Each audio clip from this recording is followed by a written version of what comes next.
If everybody could please find their seat, we'll get going here.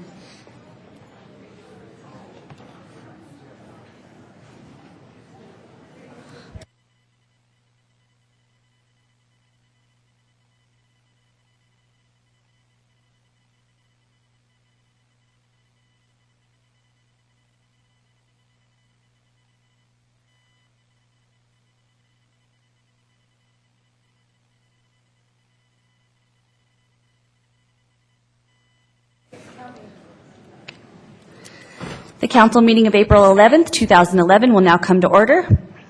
Please turn off all cell phones for the duration of the meeting. Will the city clerk please call the roll?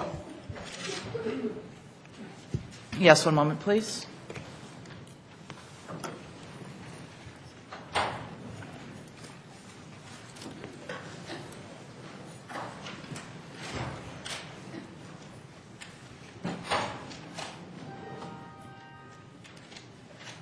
Thank you. As I call your name, as you announce that you are present, please also make sure that you press the flashing red light to indicate such. Mayor Natal. Mayor Pro Tem Snyder. Here. And would you press your light, ma'am? Sorry. That's okay. Councilman Moreno. Here. Councilman Benson. Here. Councilwoman Carson. Here. Councilwoman Teeter. Here. Councilman Johnson. Councilman McEldowney. Here. Councilman Bullock. Here. Mayor Pro Tem Snyder, you do have a quorum. Thank you. Will the audience please rise for a moment of silence and then join us in reciting the Pledge of Allegiance?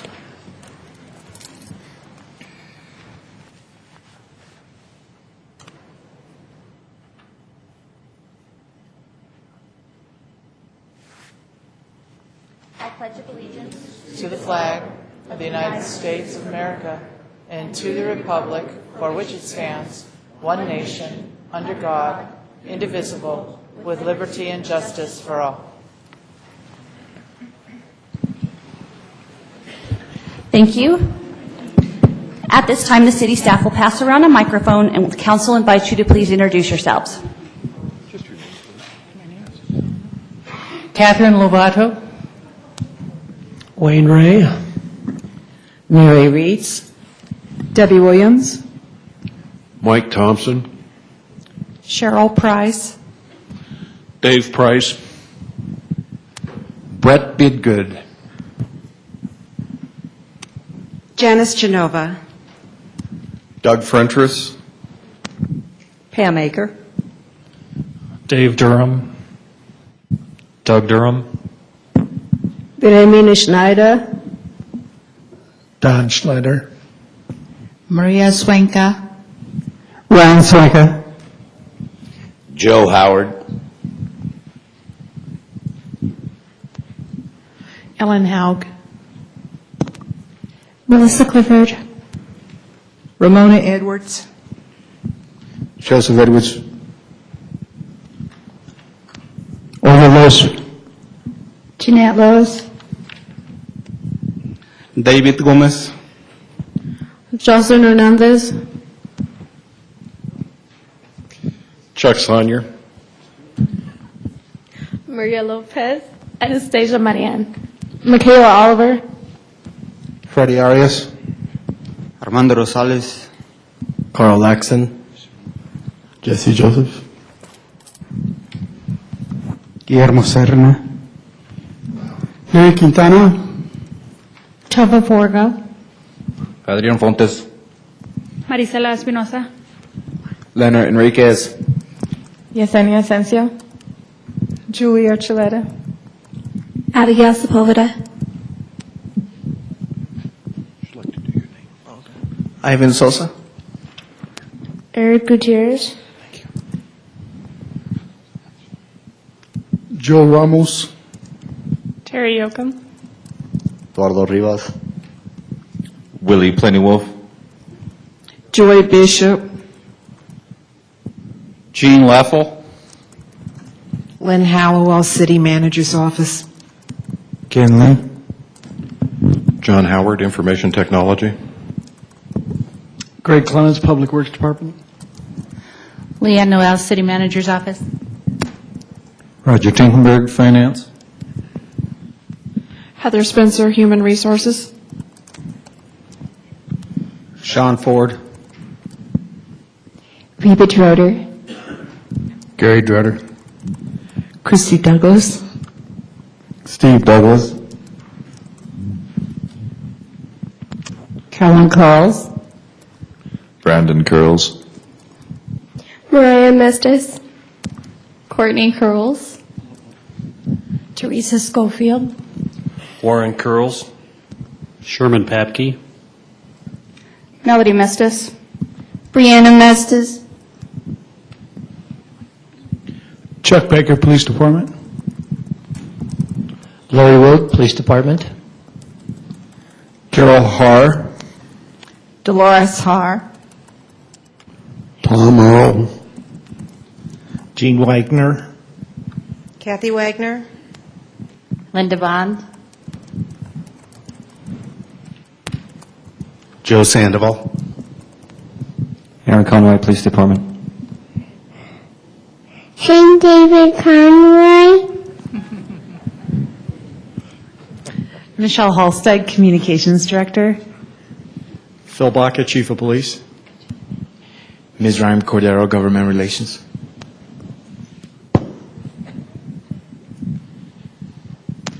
Damon Denham. Robin Martinez. Crystal Zamora. Joyce Martinez. Mac Martina. Heidi Flowers, Victim Services. Michelle Jaramillo, Victim Services.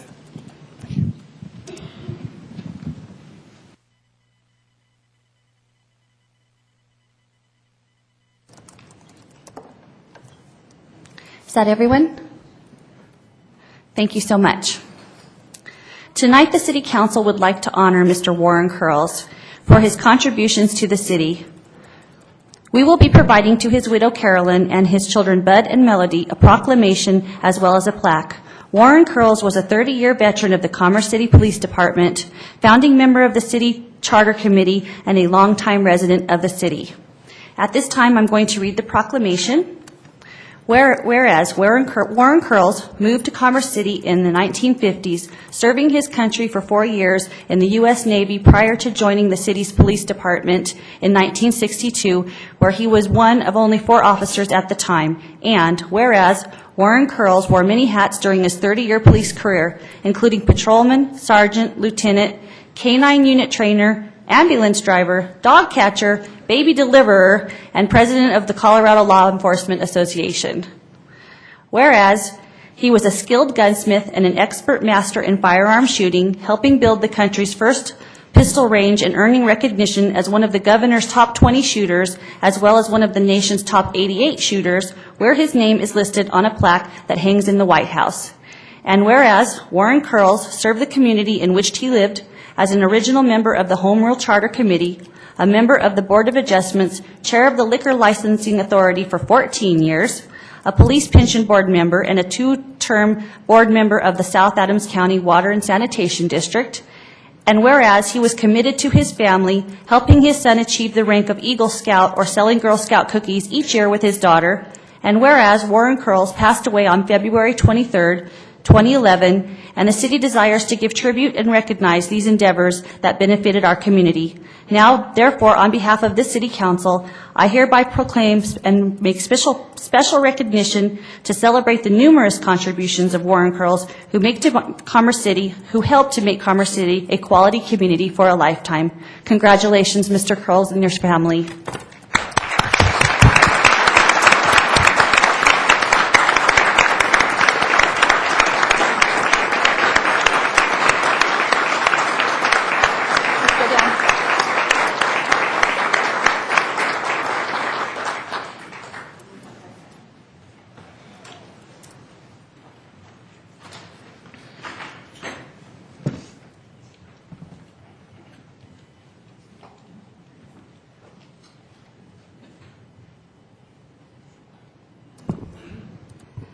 I would like to invite the family of Mr. Curls, Carolyn and your family, to please come forward so we can present you with this plaque.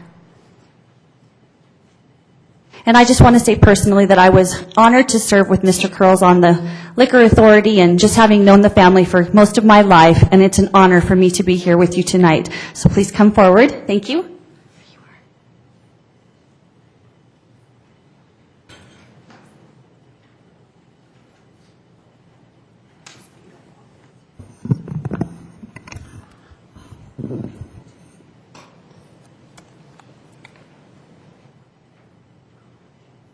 Would any of you like to say anything? You're certainly welcome to.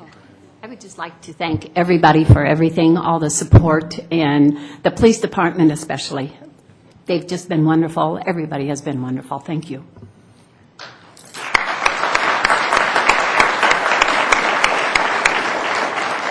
Yeah, I'd like to say the same, especially the police department, since I grew up, know mostly everybody that's been there forever. So, and on behalf of the family, we'd also like to present a check for the Citizens Victim Service Program.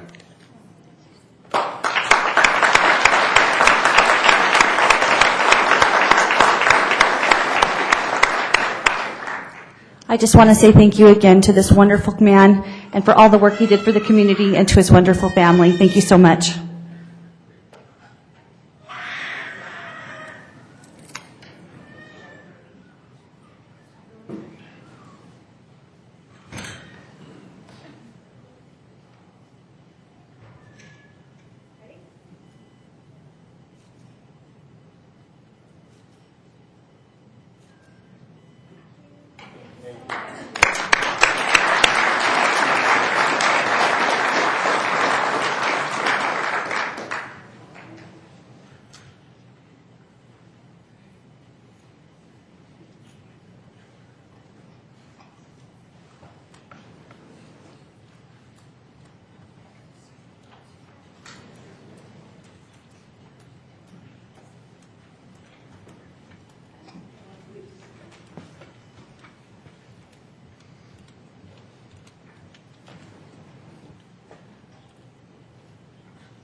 Councilman Bullock?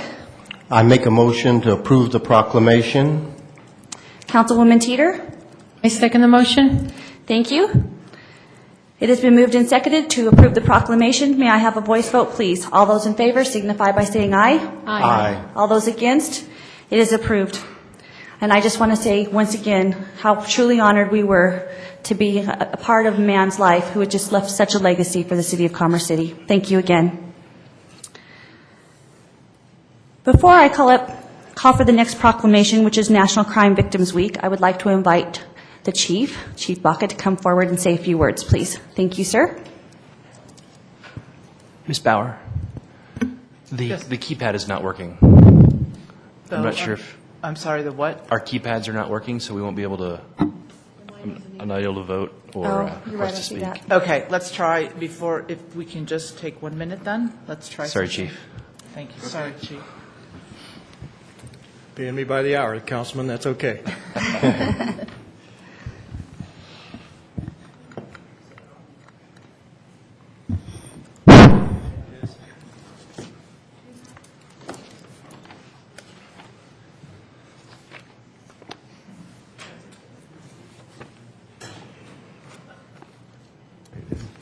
Okay, if council, Okay, it's working now. done. Great. If council would just try.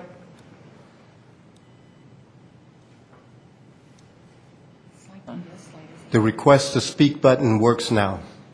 Does it work? It Yes, is? ma'am. Hold on. Yeah, I have it working up here. Try something.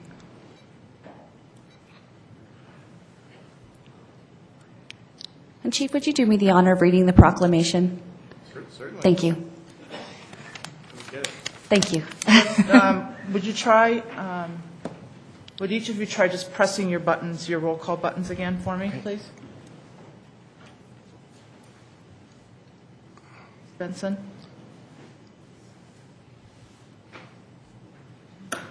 Okay, let's see if that takes care of the problem. Thank you.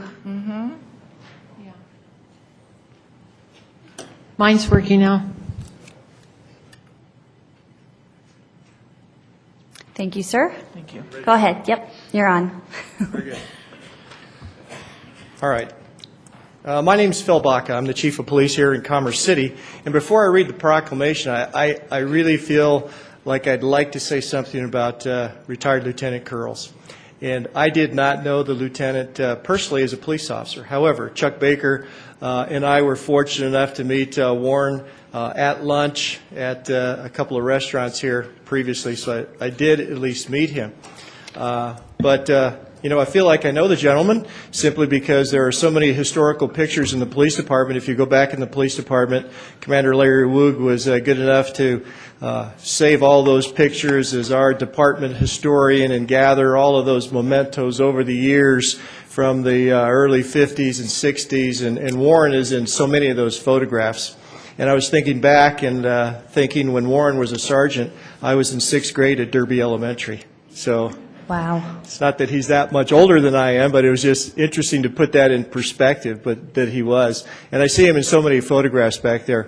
But for the benefit of the family and the benefit of the community, I'd just like to say that, you know, the gentleman, as an officer, as a sergeant, as a lieutenant, really laid a great foundation for the Commerce City Police Department, so that the community and his family members can certainly be proud of all of his accomplishments and his dedication of service that he gave to the city so honorably. And so we're here to honor this man who's no longer with us, but he had a truly wonderful life. And I think if you think about what he did on behalf of the police department and his service as a police officer, for the good of our community. We can never forget him. He will forever be memorialized on the walls of the police department, and I think a family can take that to heart. Nobody will ever forget Warren. He will be with us forever, and that is absolutely a wonderful thing to think about as a son, a daughter, a wife, and everybody. So we will always remember Warren and all of his great deeds and accomplishments. So let me get on with the proclamation. And I will read that. This is in honor of National Crime Victims' Rights Week. Whereas 20 million Americans are victims of crime each year, and crime affects many more, including families, friends, and communities. And whereas crime exacts an emotional, physical, psychological, and financial toll on victims that has the potential to irrevocably change the course of their lives forever. And whereas victim assistance programs across the country are reaching more victims and criminal justice officials are honoring victims' rights more consistently, public understanding of victims' rights remains minimal and challenges face our nation's victim services system. And whereas Commerce City has a victim services unit staffed by 2 full-time employees and 8 volunteers, all of whom provide on-scene incident assistance to crime victims 24 hours a day, 7 days a week. And whereas the unit served 740 individuals last year, primarily responding to domestic violence or sexual assault on children, with essential items such as diapers, toiletries, teddy bears, blankets, and clothes.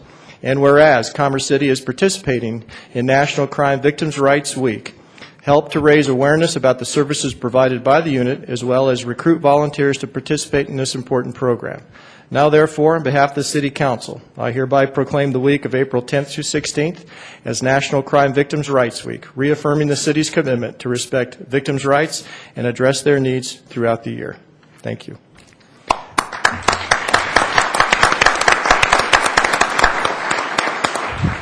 I would like just take a couple of more minutes. I'd like to call my 2 victims' rights staff forward and like to introduce them. Come up here, ladies.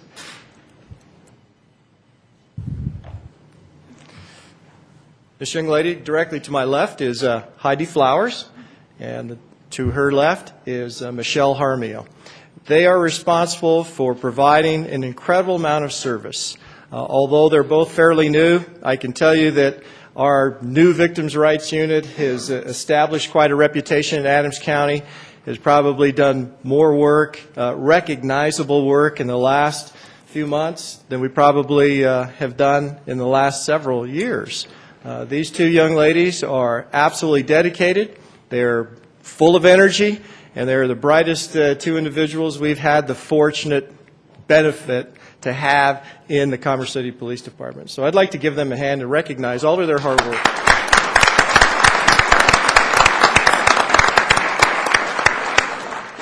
I'd also like to recognize Carolyn Curls, if you'll please step up here one more time.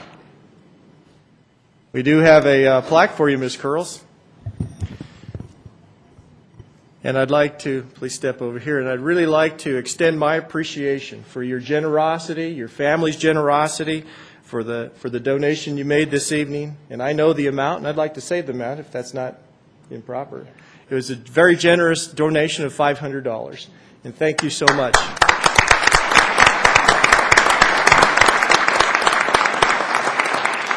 Now, I really feel that we should be paying you, not us. But we thank you for your generosity. We'd like to just give you a certificate of appreciation here, and it's just a plaque that says National Crime Victims' Rights Week, April 10th through 16th. Certificate of appreciation presented to Carolyn Curls for your outstanding service on behalf of victims of crime. We thank you very much for your generosity. Thank you so much, ma'am.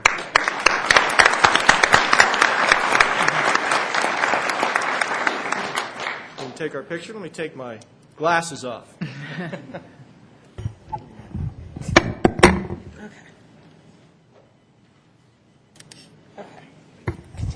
Thank you very much. One last item. I'd like to have Detective Aaron Conroy. Aaron Conroy, please step up to the podium. Detective Conroy's here with his young son. They're going to come up here together. I'd like to say a few words because the Detective Conroy is being honored this week. He is actually, we submitted Detective Conroy's name with several other actually in competition with several other detectives, other law enforcement officers throughout the county.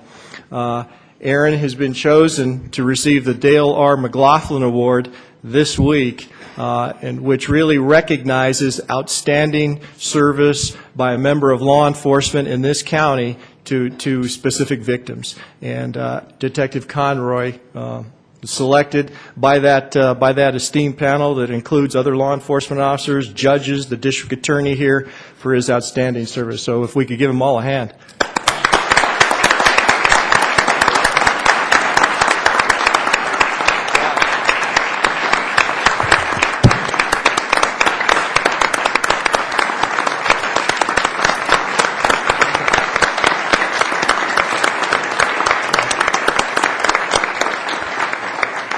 I'd like to say just a few words. I won't go into all the details, but Detective Conroy is one of our premier detectives. He's one of our core detectives. That means he will be a detective as long as he performs at the top of his skill level, and I'm sure that will always happen. He will never be rotated out unless he gets promoted to a different rank.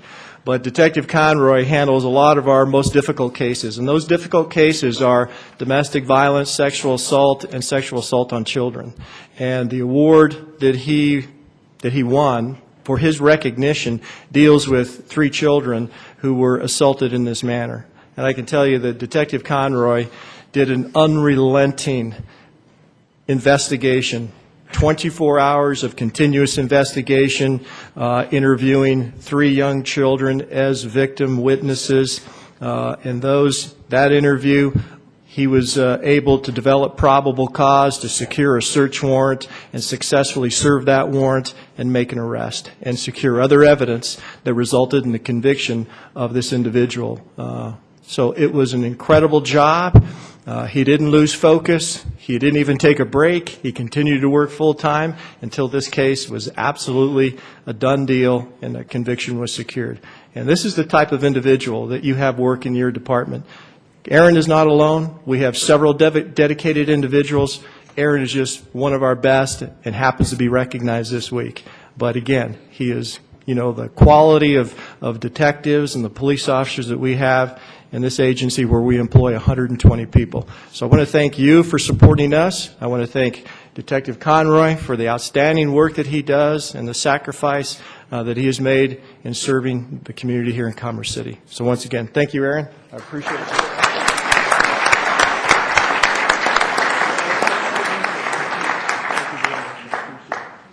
And Aaron, this is just a simple certificate, a recognition of your efforts. Thank you very much. All right. Oh, let's get a picture, fellas. Got to turn that around. Look at the camera. Okay. Thank you very much. Thank you. Go ahead. Thank you, Chief. Councilwoman Teeter. Yes, move to approve National Crime Victims Week proclamation. Councilman McEldowney. Second. It has been moved and seconded to approve the proclamation. All those in favor signify by saying aye. Aye. All those opposed? Proclamation passes. Thank you very much. Next, we have citizen communication. The 2 public comment rosters were made available on the table at the entrance of the council chambers for anyone who wishes to address the council. One roster is for non-agenda items, and the second is for action items listed on the agenda. Please state your name and address for the record, and you are reminded that each speaker is limited to 3 minutes. So we will start with Miss Robin Martinez. Hi, Robin. Good evening, council members. I'm Robin Martinez, and I'm located at 5491 East 65th Avenue. And I come before you tonight with some concerns and requests and hope that you can help. Let me start with my first request. It's going to be that cameras would be installed on 64th and Holly, which would be right next to Central Elementary, for anyone who's unfamiliar. I have several reasons. I'd like to start with the recent shooting at the location of 64th and Holly of Dijon Quinn. I believe that cameras could have helped in this investigation. That's just a start. I'd like to recognize him also on our National Crime Victims Week. My second reason would be also for the safety of the 1,300 children and their family attending the surrounding areas and the schools. CLA, which would be Community Leadership Academy, Central Elementary, and Sandville. They're all within a half a block or so of each other, making like a horseshoe, like a U. So we're all within one main road, being the main road to all access of these schools, which is 64th and Holly. So this would be the cameras that would give a lot of reassurance and safety to the kids and the families in the community who are walking within these schools, because parking has become a huge mess. Parent parking to Central, I believe that we have access of maybe 45 parking spots to the parents at Central Elementary, in which there are 700 students there. These parents are parking all over in the surrounding neighborhoods, causing a high friction of extreme manic, because we're worried and concerned for these kids. There are not speed bumps there. There's no cameras there for another incident, God forbid, if it were to happen. We also have had, like I said, numerous incidents and accidents in the location. Again, many school-age children, 1,300 accessing one main street, getting to all 3 schools, and their families who, like I said, have no choice but to walk with their little children behind them and on the side of them. You know, anybody could come up along and hit, or just think they're stopping, and, you know, there's just a lot of confusion of people walking and crossing and cars all the way around. We did have a recent crosswalk put in at Central. However, it has not helped the situation. It's actually kind of made a bigger mess for all of us.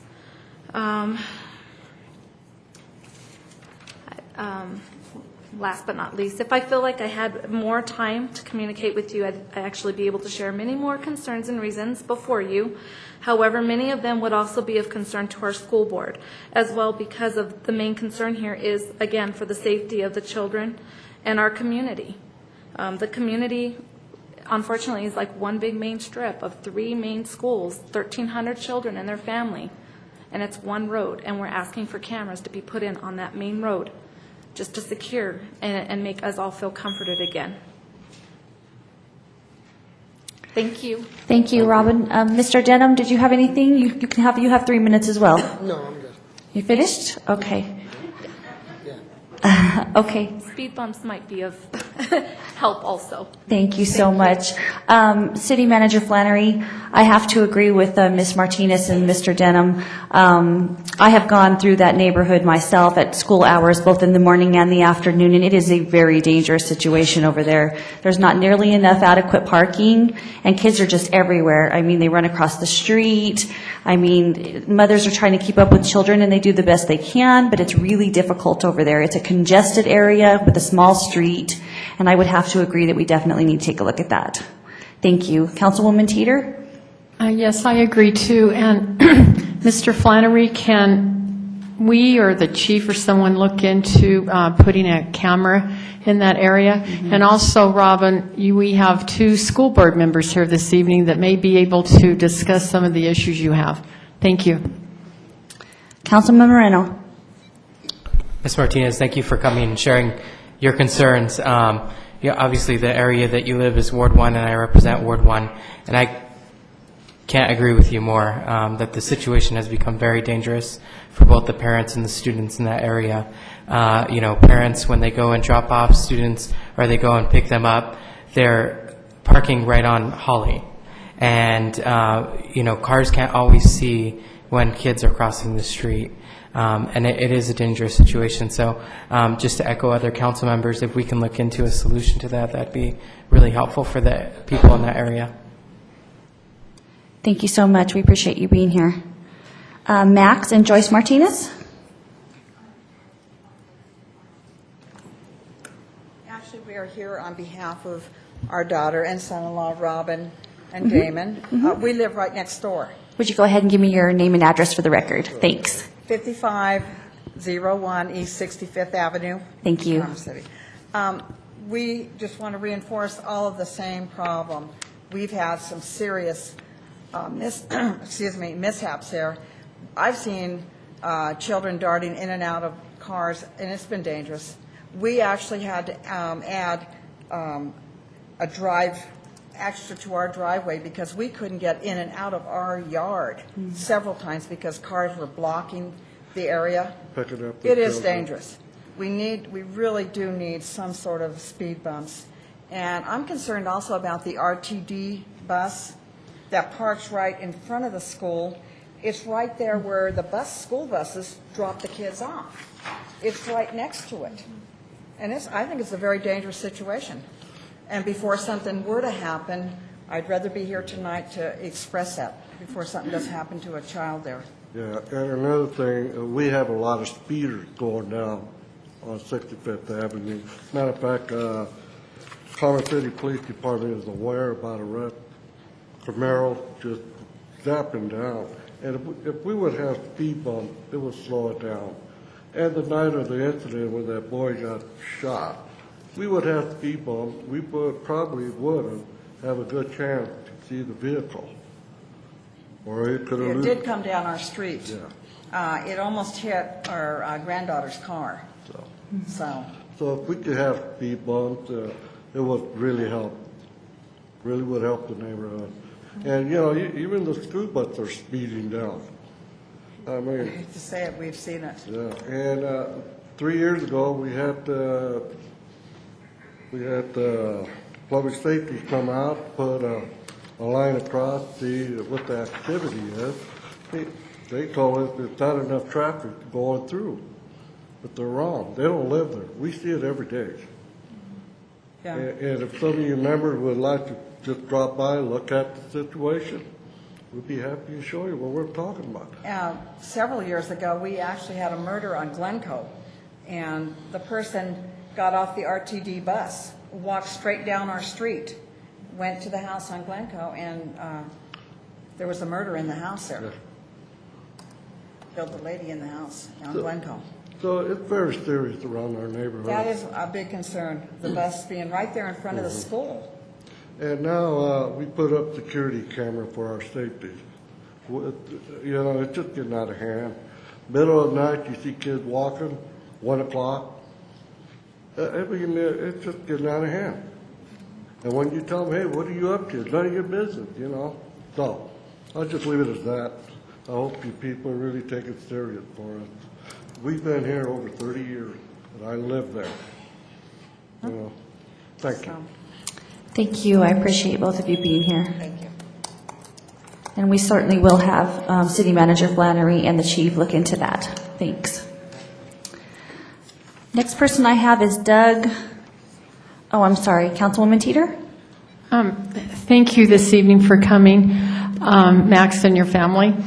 Mr. Flannery, 7 years ago, 5 years ago, and even this morning, I met with this family trying to get speed bumps on that street. And a traffic study took place probably 2 times, and they said it was not valid. I feel it is very valid. And if someone can check into that again, I mean, these things are happening over and over, and this family and the neighbors need help. Thank you. Thank you. The next person is Doug, and I'm sorry, I'm probably going to mess up your last name, so if you help me out, that'd be great. Thanks. I'll give it a whirl. Thank you. Good evening, Mayor and Pro Temp and council members. My name is Doug Frentress, and I live at 11361 Chambers Drive, and I live in the reserve at Buffalo Run, which is part of the villages at Buffalo Run East. My neighbors and I would like to thank those of you that were able to attend the community meeting last Tuesday night regarding information on the newest proposal by Carapace Homes for building in our neighborhood. We appreciate having you present to hear our concerns and thoughts on that proposal. It was a long meeting, as we recall. Several of my neighbors are here tonight in support to further impress on you our concerns regarding the proposal and what it may mean to our neighborhood and larger community, if not the city as a whole. Our presence here is not to encourage you to flat out deny Carapace the opportunity to build, but to encourage you to direct staff to deny their current proposal. We strongly encourage you to remember that the villages of Buffalo Run East and all golf course communities are the long-term vision. A long-term vision that seeks to promote harmony, diversity, and prosperity for Commerce City. A quality community for a lifetime. Giving up the vision or accepting any proposal that just meets the standards doesn't move the city forward. Commerce City is known locally and probably nationally for its forward thinking, not for doing just the bare minimum and short-term thinking. This beautiful civic center that we're in tonight is a Silver LEED certified. It didn't get that certification by council and the citizens doing and accepting the bare minimums. Buffalo Run Golf Course is nationally known and very tough. It didn't get that way by just meeting the standards. Carapace is asking the current residents of the reserve to accept just barely above the bare minimums. According to Commerce City Community Development staff, the Carapace proposal meets the standards of the Land Development Code. We don't believe that's good enough.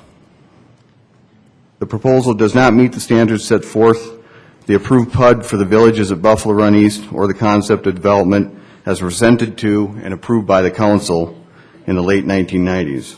And it certainly is not keeping with the overall character and the harmony of the existing neighborhood or the intent of the original vision approved by City Council. The previous builder for the reserve at Buffalo Run went far and above and beyond the minimum standards for our homes. We're asking Council to continue to expect the builders to step up and help Council in furthering the vision of the villages of Buffalo Run East, particularly the reserve at Buffalo Run, and continuing with the progress that has been made to create a quality community for a lifetime.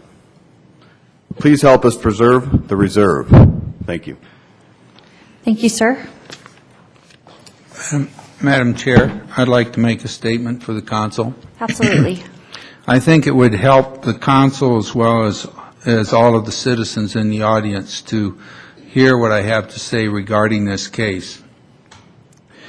When a land use question comes to the city, whether it's a approval of elevations, if it's a zoning case, or a subdivision approval, there's always the issue of whether or not a decision that is made is going to be reviewed by a court.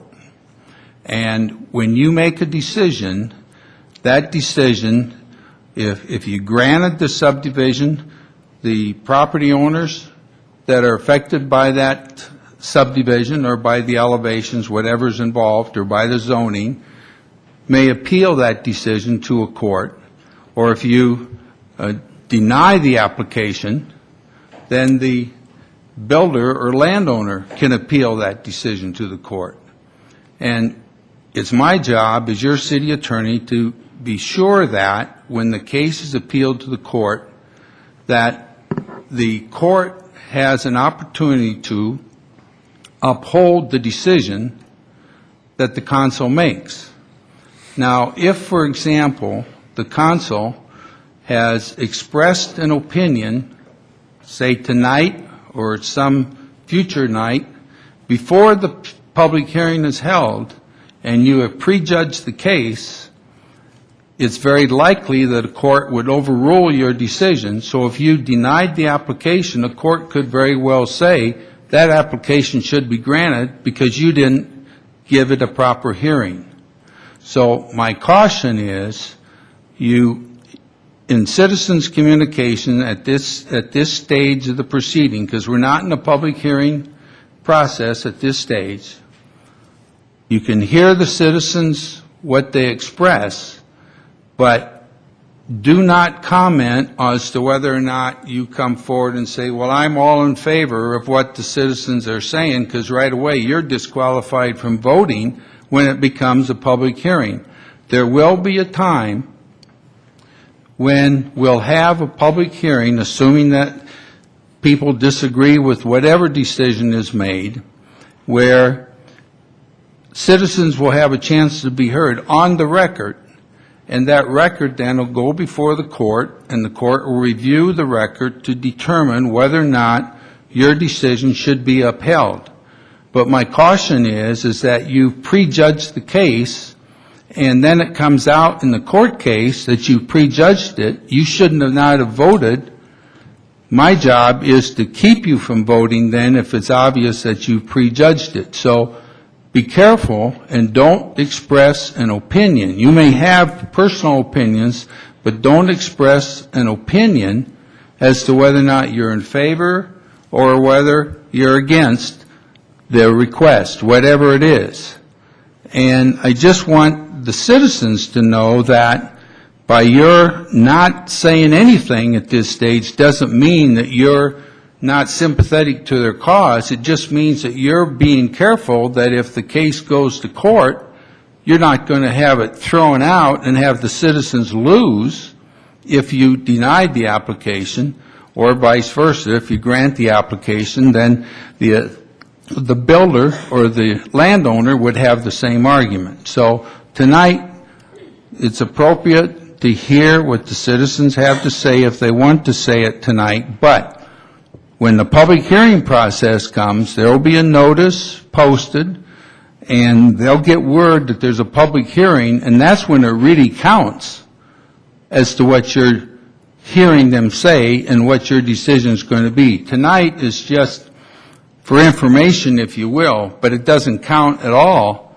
toward the public hearing process, because when you open the public hearing, then you'll have evidence presented, and when you make a decision, you have to base that decision on the evidence presented at the hearing, not something you've heard outside the hearing. So if that's clear, then I'll stop what I have to say, but if you have any questions, I'll certainly try to answer them. Well, as always, we appreciate your words of wisdom, City Attorney Gaylor. Councilman Moreno? Mr. Gaylor, I do have a question. So in this particular situation, there will be a public hearing or no? The public hearing process only comes about if a decision is made that somebody's unhappy about. Now, if the decision is made for the council to decide this issue, then that would be at a public hearing. If the decision is made for the staff to make the decision, and then let's say that the residents are unhappy with that decision, then they appeal it to the council, then that'll be a public hearing. Anything that comes before the council will be a public hearing. Okay, thank you. Councilman Benson? Yes, Mr. Gaylor, what is the projected timeline for having either the staff make a decision or the council make a decision, and at what point will it be determined whether the staff's going to make the decision or the council is going to make the decision? The Land Development Code provides that the decision when a application is filed by an applicant must be made within a reasonable period of time. You can't stall the case forever. A landowner is entitled to hear a decision in a short period of time. The application has been filed with the city. I think the case is properly before the city, and I can't speak for staff in this regard, but there will be a decision made in short order. So it won't be delayed an undue period of time. And then if anybody is dissatisfied with that decision, they can, in effect, appeal that to the council. It'll go to the council for a decision. Good, thank you. That'll be a public hearing. Right, thank you. Okay. Janice Genova. Welcome, Ms. Genova. Janice Genova. I live at 11451 Chambers Drive in Commerce City. So far, the builders involved with the villages of Buffalo Run have consistently and of their own choosing built homes using architectural standards exceeding the minimum standards set by the PUD and the LDC. Much of this past Tuesday's discussion centered on the outside architectural treatment and the Carapace builders' compliance with the city's minimum standards. Minimum standards cannot be the only consideration, nor the only concern. The owners of the reserve, of the homes in the reserve, are asking for architectural continuity. We're asking and we expect the builders in Commerce City to uphold the planned vision set for the villages at Buffalo Run, to conform with the uniformity of architectural and landscape design, to provide visual harmony throughout the community. We're asking that the continued development of the reserve follow what has become Buffalo Run's standard. That is to exceed minimum standards and expectations. City council and city staff have the discretion, based on the site planning objectives, to hold a builder to a higher standard. And we ask you to use that discretion to preserve the reserve, to support the build-out of this phase with houses that complement the outside elevations of our existing homes. We know that the diversity of housing development directly correlates to the demographic diversity, and that this in turn goes hand in hand with the long-term development and diversity of Commerce City's growth. Included in the city's approval criteria for building are statements that speak to harmony and compatibility with adjacent development and a positive precedent for future cumulative development of the immediate area, as well as being consistent with previously approved subdivision plats. Commerce City itself set our new standard 15 years ago by installing the Buffalo Run Golf Course as the cornerstone of its vision in the north part of the city. The reserve as it exists today complements and enhances that planned community and is immediately next to what is now one of the top courses in Colorado. The reserve, the maintenance-free patio home phase of the development plan, is an important underpinning of Commerce City's economic diversity. Rather than young families, this phase is directed at working professionals, executives, business owners, empty nesters, and retirees. We implore you to hold to the long-term plan for the reserve phase, to be patient, and to stick with the belief in and the vision for Commerce City's future. Thank you. Thank you. Next, I have Dave Price. Welcome, Mr. Price. Thank you. My name's Dave Price. I live at 11412 Chambers Drive, also in the reserve.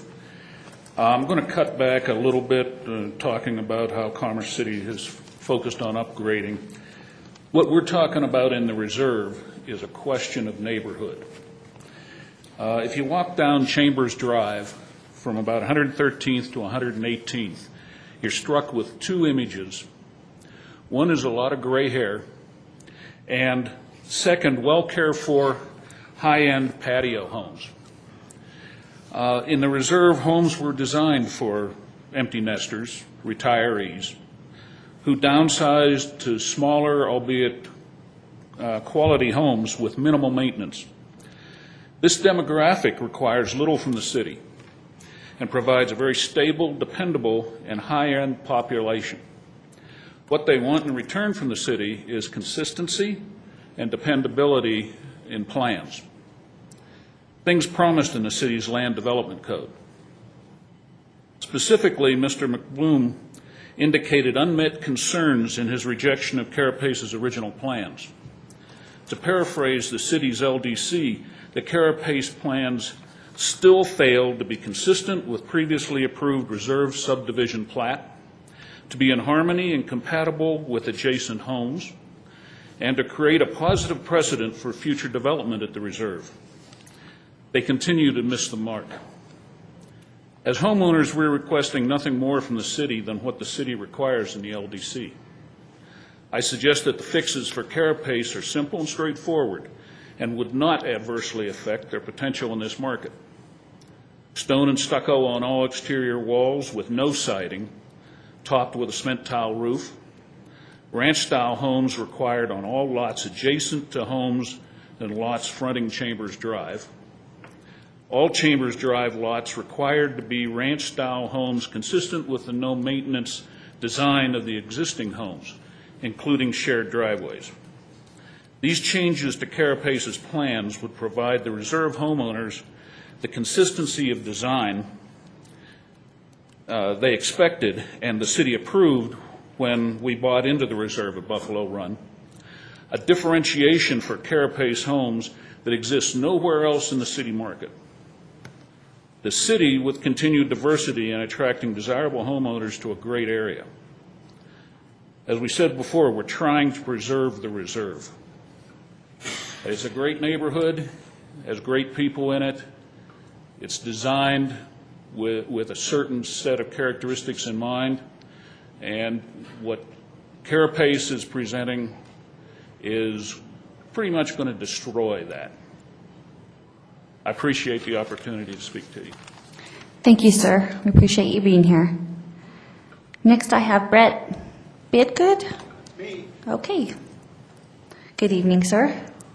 My name's Brett Bidgood. I live at 15354 East 115th Avenue. And that's on the corner of East 115th and Chambers Drive. So, stand up, my friends. These are my good neighbors. And let me just tone my speech down a little bit. I appreciate the council's advice. We've been working hard. We don't want to jeopardize our position. And I'll just add to that, the people that have come tonight have taken their personal time to appear here, and that's certainly to be appreciated. But I want to impress upon you that when and if the public hearing is to be held, it's important that that kind of evidence is submitted for the record in the public hearing, because tonight it's good information to be presented, but it doesn't really count for the public hearing. You realize that. So it needs to be said at the public hearing for it to be a part of that record that would go to court if it goes to court. That actually makes sense to me now, because I'm wondering why, with all of my communication and correspondence, I've yet to convince anybody on the council to take a position on this. I tried. But my wife Karen and I moved up here into our new home at the reserve 4 summers ago, actually this coming July. We actually came from a very nice home in an established neighborhood in southeast Denver, where we had lived for the last 25 years prior to moving up here. And we could have waited and stayed down in Denver for easily another 10 years. Would have saved us money. My wife would have put a lot less miles on her car. And we could have continued looking for our final resting place. But we found it up here in Commerce City on Chambers Drive and East 115th Avenue at the reserve at Buffalo Run.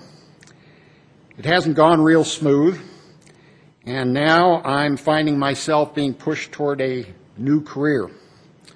I'm studying PUDs, and LDCs and the nuances of discretionary authority and how you exercise that authority in a fair and consistent manner.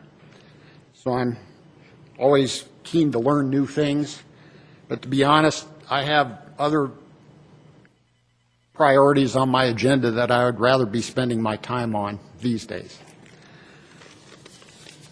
One thing I hope that comes out of this is that we find ourselves in a position in the very near future where all the interested parties, the homeowners, the builders, the master declarant, and the city all can get together and end up with a vested interest in the development and success of my community. That's what I want to have happen. But I have to take a partisan position tonight because the future of my neighborhood and the reason I moved here is in jeopardy. And I was going to ask you to do two things, but I'm going to tone it down and just ask you to do one thing. Look at both sides of the issue carefully and fairly. If I was on the high school debate team, if I had the Carapace side of the debate, I could make a cogent argument, and I understand where they're coming from. But I would like you, in that process that we're going to be going through, to find the confidence to reaffirm your commitment to the long-term vision that was set out over a decade ago for Commerce City. We have a small neighborhood. Even if it's fully built out, we're going to have a maximum of 170 homes. But they're going to be unique. You're going to get a unique set of geriatricians, and I think that's going to be an asset for the long-term development of Commerce City. And I thank you. I thank my neighbors. Madam Mayor Pro Tem, yeah. could we have a count for the sake of the minutes of the number of people that did stand up? Absolutely. If you'll stand, please, so we can count you. Sergeant at Arms or?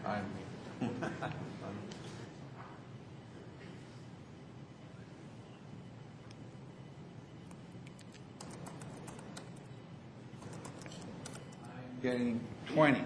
20? For the sake of the minutes. Okay. Thank you very much, all of you, for coming tonight to speak with us and be here. We appreciate your time. We do have a number of worker bees that still live in our neighborhood, and a bunch of us are up early in the morning, so if you would excuse us to go home and Absolutely. go to bed by 9 p.m. so we can get up early to work. No problem. Thank you, sir. Next, I'll call Ms. Reba Droder. Excuse me, I've got my button pushed. Oh, I'm sorry, Mr. Benson. Go ahead. Well, I represent Ward 2, where all of this property is located, and I appreciate all of you being here tonight. I think we're going to have a public hearing where this council sits as the judge and jury. We make findings of fact. We're going to be the final determiners of what happens here. And I hope that that process can be expedited so that we get through it and get to that public hearing as soon as possible. So, thank you. Thank you all for being here again. Councilman Moreno? I actually just had a question. Who's keeping an eye on the block? We got the whole Neighborhood Watch Association here. The chief's got you covered. I do really appreciate you all taking the time, your personal time, to be here tonight and letting us know your thoughts on the issue. I really appreciated the meeting that I attended the other night and hearing directly from you. And it is a big issue for you and for that community. So I will keep my comments general and not to any particular issue as the attorney has advised, but I do thank you for being here. Thank you. Councilwoman Carson. I just want to echo what Mr. Marino said, and also wanted to thank all of you for taking out of your time to come in front of council. Thank you, and it was very nice hearing from you the other night. Thank you. And Councilwoman Teeter? Yes, and I will echo what the others said. I attended that meeting with all of you, and it went very well. And thank you for being here this evening and giving your testimonies. Again, I too want to thank you for the time that you took to be here. And City Attorney Gaylor? I have a very pointed question now. You've expressed appreciation for what you heard at a previous meeting and what you heard this evening. I want to make the record clear that what you have heard has not caused you to prejudge what's going to happen when there's a public hearing. Can all of you say that you haven't prejudged anything? Yes. Yes. I think All if right. I understand the council correctly, City Attorney Gaylor, we're expressing our appreciation to them as citizens for coming to the meeting, as we would any other citizens And I- that came forward. And that's... Am I correct, council? Okay. That's certainly appreciated. And Councilman Benson, when you said the council be the judge and jury, you recognize that it's still subject to appeal to the court if it's not handled properly. Just like any other case, the judge and the jury can make a decision, and then you go to the Court of Appeals. You're right. It's just like, Okay. all right. Okay, Councilwoman Carson? Mr. Gaylor, I just wanted to reassure you that, yes, I have not made a decision, but the builders were also at that meeting, so it was a well-represented meeting that council was at. Both sides were there. Thank you. Thank you. Okay. Now I will call forward Mrs. Reba Droder.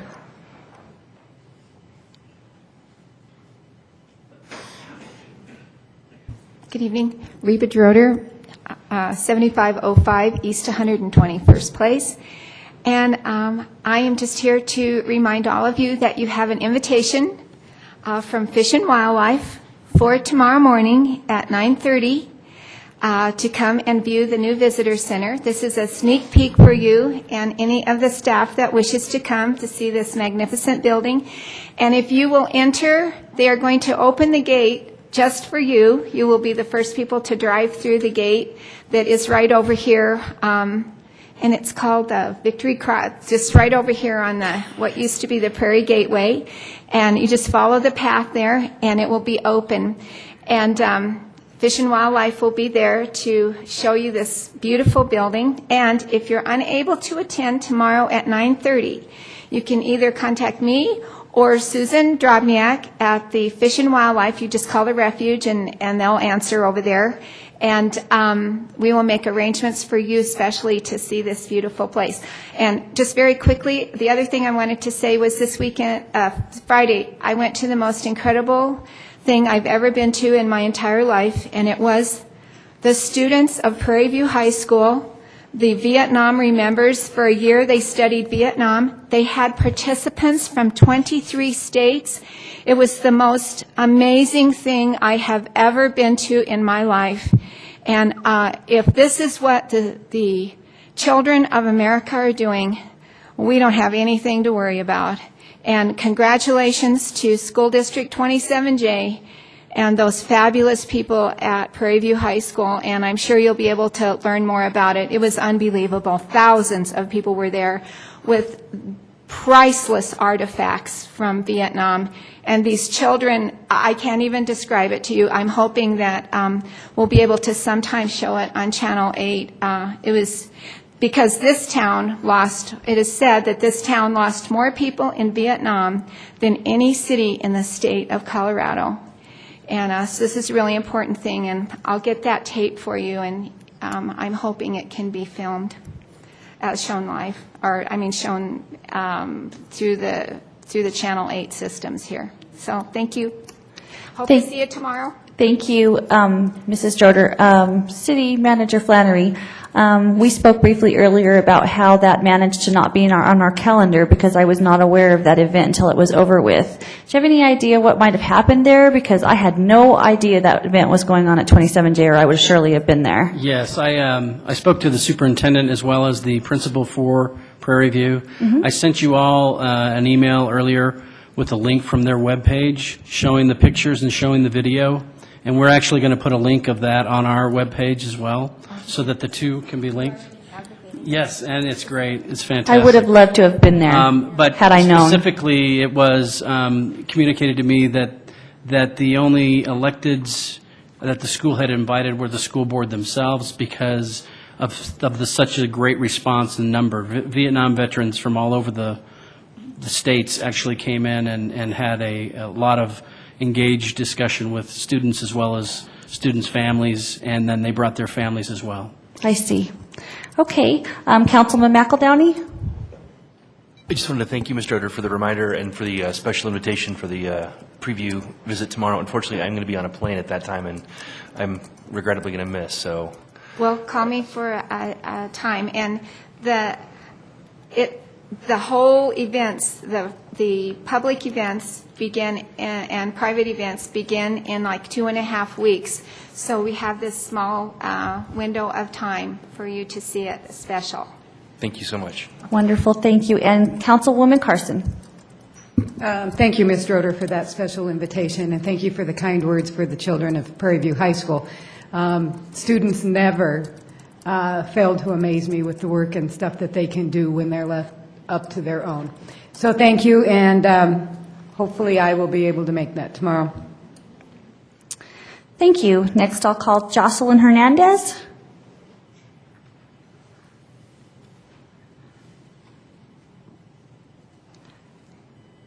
Good evening, Ms. Hernandez.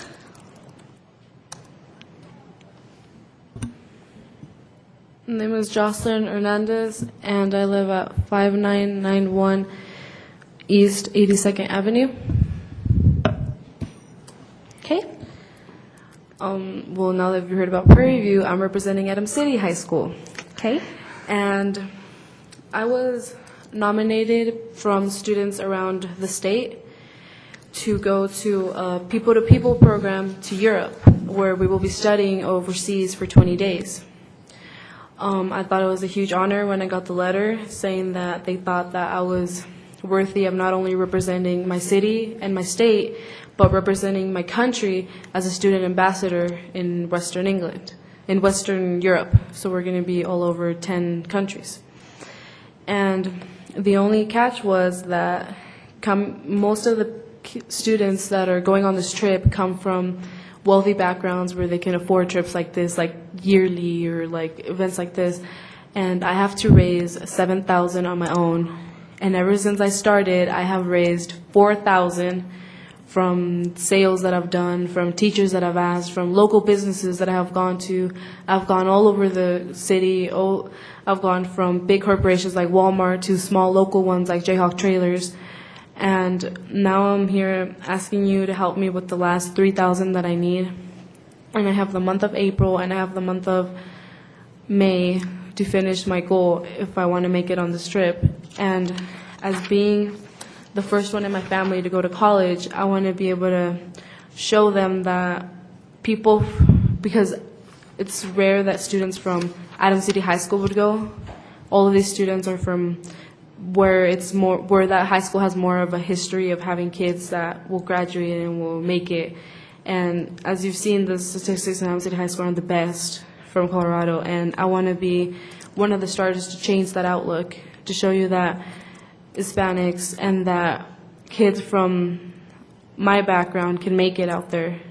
And I'm asking all of you guys for your help in anything that I could do too, because I have teachers making me work for money, so I would be willing to do anything that would get me the help that I need.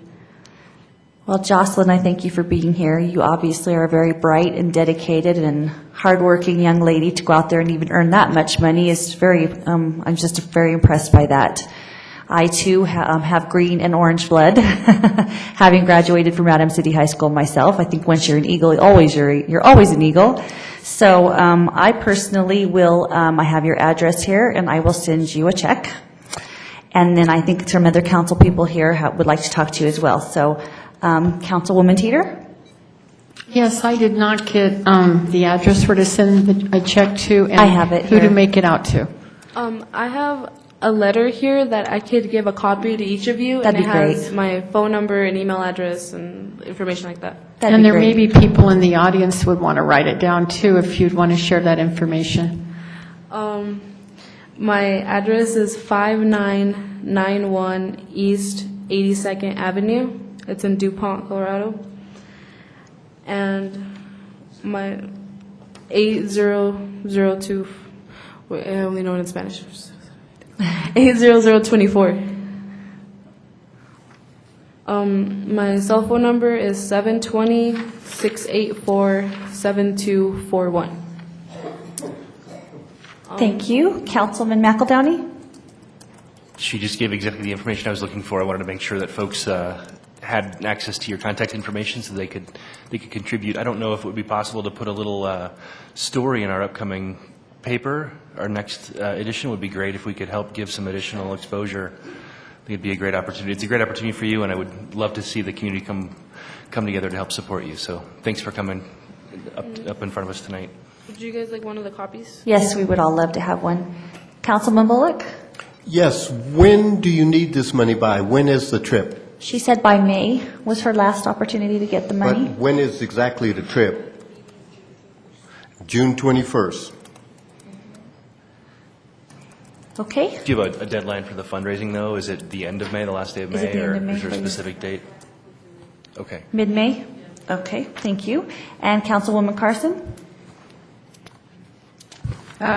First of all, Jocelyn, I just want to tell you how proud of you that I know all of us are.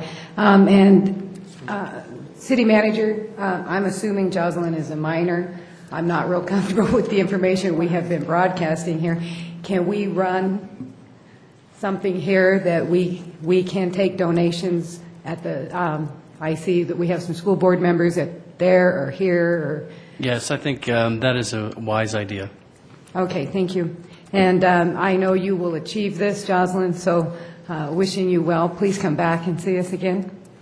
Thank you. Who do we make do we make the check out directly to you, or how does that work?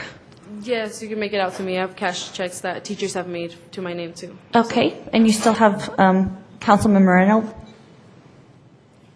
Jocelyn, just wanted to thank you for coming tonight, and I think it's a fantastic opportunity, and I think you're going to make it, and this community is going to rally behind you because it's a once-in-a-lifetime opportunity, and we'd love to have you represent us. So I, for one, will absolutely be writing a check, and I'll be asking people I know to write checks to because we need to make sure that we get you there.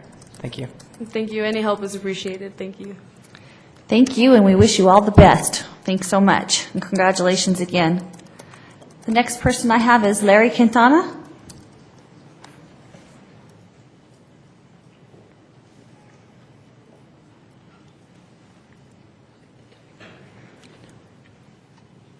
Good evening, members of the council.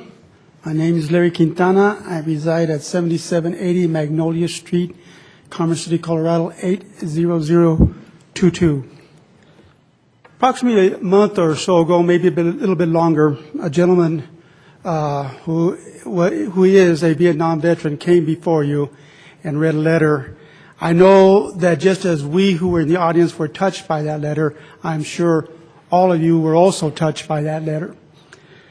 I want to start by sharing with you a few statistics.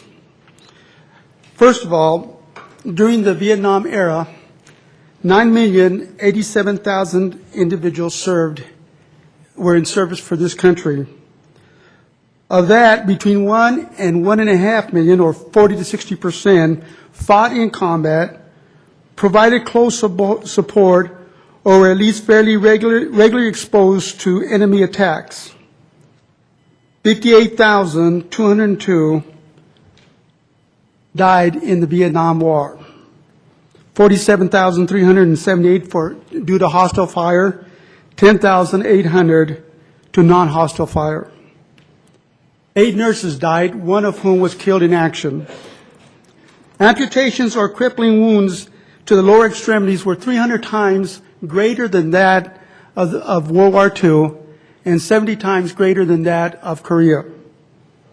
We had 2,333 individuals missing in action, 766 prisoners of war, 114 died while serving as prisoners. 75% of those who served in the Vietnam War were volunteers. 1,700 were Hispanics. 3,070 died or were killed in action. 82% of the veterans who saw heavy combat strongly believe that the war was lost because of the political will of this country. Nearly 75% of the public agreed that it was the failure of the political will and not the failure of those men and women who served in Vietnam. 97% of the Vietnam veterans were honorably discharged. 91% or 90% of those saw heavy combat and were extremely proud to have served in that war. 68% of the Vietnam veterans say that if given the opportunity, they would do it again. 1 out of every 2 Hispanics who went to Vietnam served in a combat unit. 1 out of every 5 Hispanics who went to Vietnam were killed in action. I'm sorry, I have a little bit more than that. May I continue? City Attorney Gaylor? We need a consensus of the council to do that, because when you breach that rule, then the next person that asks is entitled to the same consideration. So I'll leave it to the council. Do you have a consensus to, how much more time do you need, Larry? Hopefully not more than a few minutes. 1 minute? Well, more than a minute.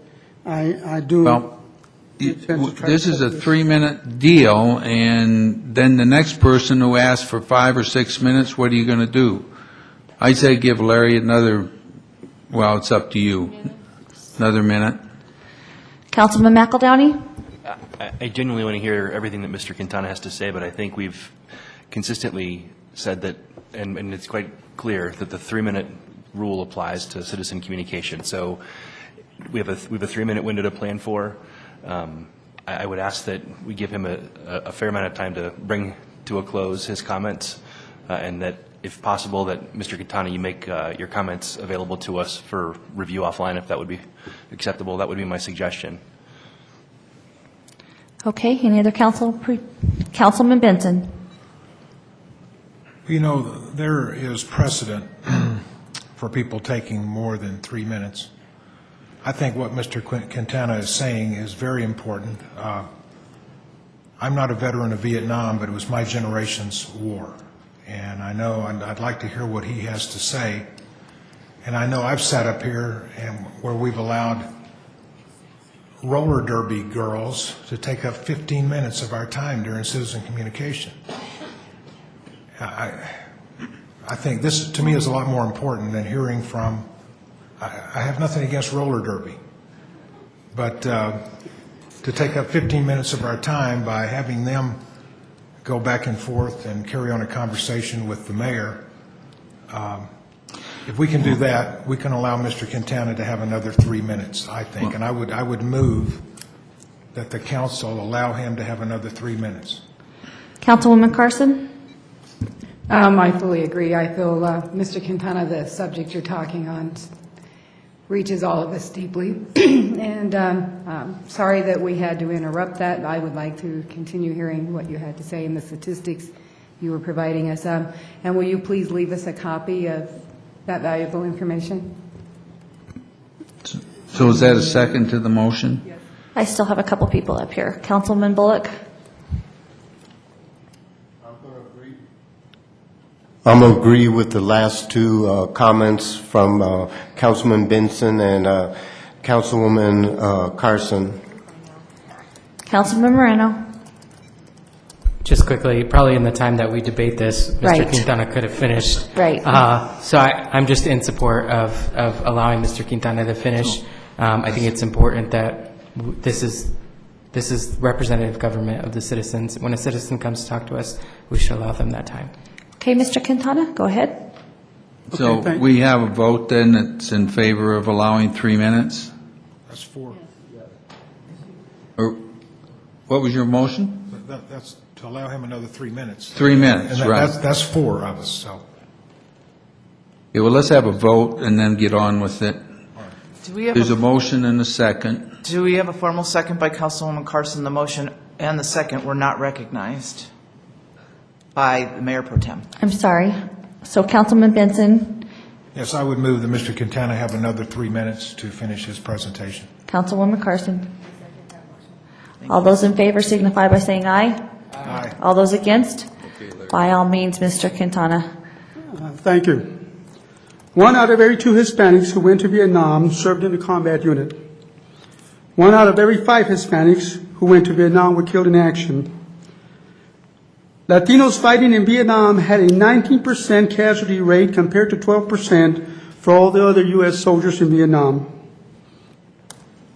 As a Colorado immigrant from the state of New Mexico, I found it interesting that from my home state, while Hispanics made 27% of the population, in that state, 44% of the deaths were Latino.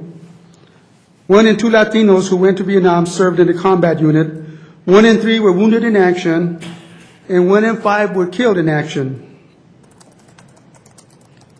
When our fathers came back from World War II, they came back thinking that they would have an equal voice as Americans in this country. Sadly, they didn't. They weren't even allowed in many of the veterans organizations, so subsequently they had to form their own veterans organization, the American GI Forum. I want to say they didn't call it the Mexican American GI Forum. They didn't call it the Spanish American GI Forum. They didn't call it the Latino American GI Forum. They called it the American GI Forum because it was their desire to be once and for all recognized for what they were, Americans. But this didn't happen. Those of us who came from who fought in Vietnam or served in Vietnam came back with not only the stigma put upon us by many in this nation as a bunch of dope-smoking, baby-killing veterans. We were stigmatized with a disease. I believe it's referred to as post-traumatic stress disorder, or PTSD. If you would take the time to read Stolen Valor and see the story behind that, you will be amazed at who really profited from that issue. While my brothers, my Anglo brothers, my African American brothers, Asian, Native American brothers, all those who served in Vietnam came back with that stigma, those of us who were Latinos came back a generation later dealing with the same issues that our fathers came back when our fathers faced when they came back from World War II. And simply, they came back to a country, a state, a community that was deeply rooted in prejudice. I had to spend the next 15 years of my life fighting a civil rights. I thank you for the time, and I will provide you with the rest of my comments. Thank you. Thank you. Next, I call Guillermo Serna.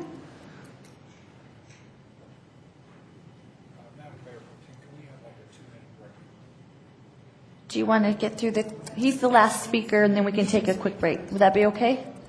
He's the last person on citizen communication. Okay? Guillermo Next to the Serna. last. Good evening, Mr. Serna. I'm sorry. Good evening. Go ahead. 14122 East 102nd Place, Commerce City, Colorado. I wish that I could come here and celebrate in all the hats that I wear. But the community of the people that you just heard from feel that they serve their country, but when they come home and you have parades, they almost have to beg to participate. This has got nothing to do with the people that have been chosen as marshals or now as marshals of the parade. This has got something to do with the process. The minority portion, the black community, the Hispanic community, the Native American community, because of process, when city managers change, when school board members change, process changes. And the community, the minority community, feels that they have to beg, they're not coming. They're not going to complain because they were right there, right next to the people that we are now celebrating. Now, these are the things that process has to look at, is that because ours were left in the fields, there's not too many of our heroes that are left. And the ones that are left are right now on the streets that we celebrate on that parade, but they never have the opportunity because they are not in the bubble of city managers, of city council, of, let's say, management in the city or school boards or any other thing. I lost mine 25 years ago in an area where he died so that he would not be, let's say, providing an avenue for future wars. It didn't turn out that way. Mr. Reagan wanted it to happen, but he didn't. It didn't happen. We have all the 2 wars that we are fighting and the one that we have right now. There's so many. But kids keep dying. What I'm saying is, keep it fair, people. Let the minorities have their heroes also. They have a right to see their heroes, whether they're old or whether they're young. Their families suffer just as much as everybody else's. Don't let these relationships that we have been building go to waste because of a lack of commitment to really diversify this city. Thank you very much. Thank you, sir. Yeah, he is. I'm sorry, Mr. Benson, can you wait for one more? Steve Douglas is on the list. Can you give me 2 more minutes? 3 more minutes? I'm sorry. Mr. Steve Douglas. Sorry, Jim.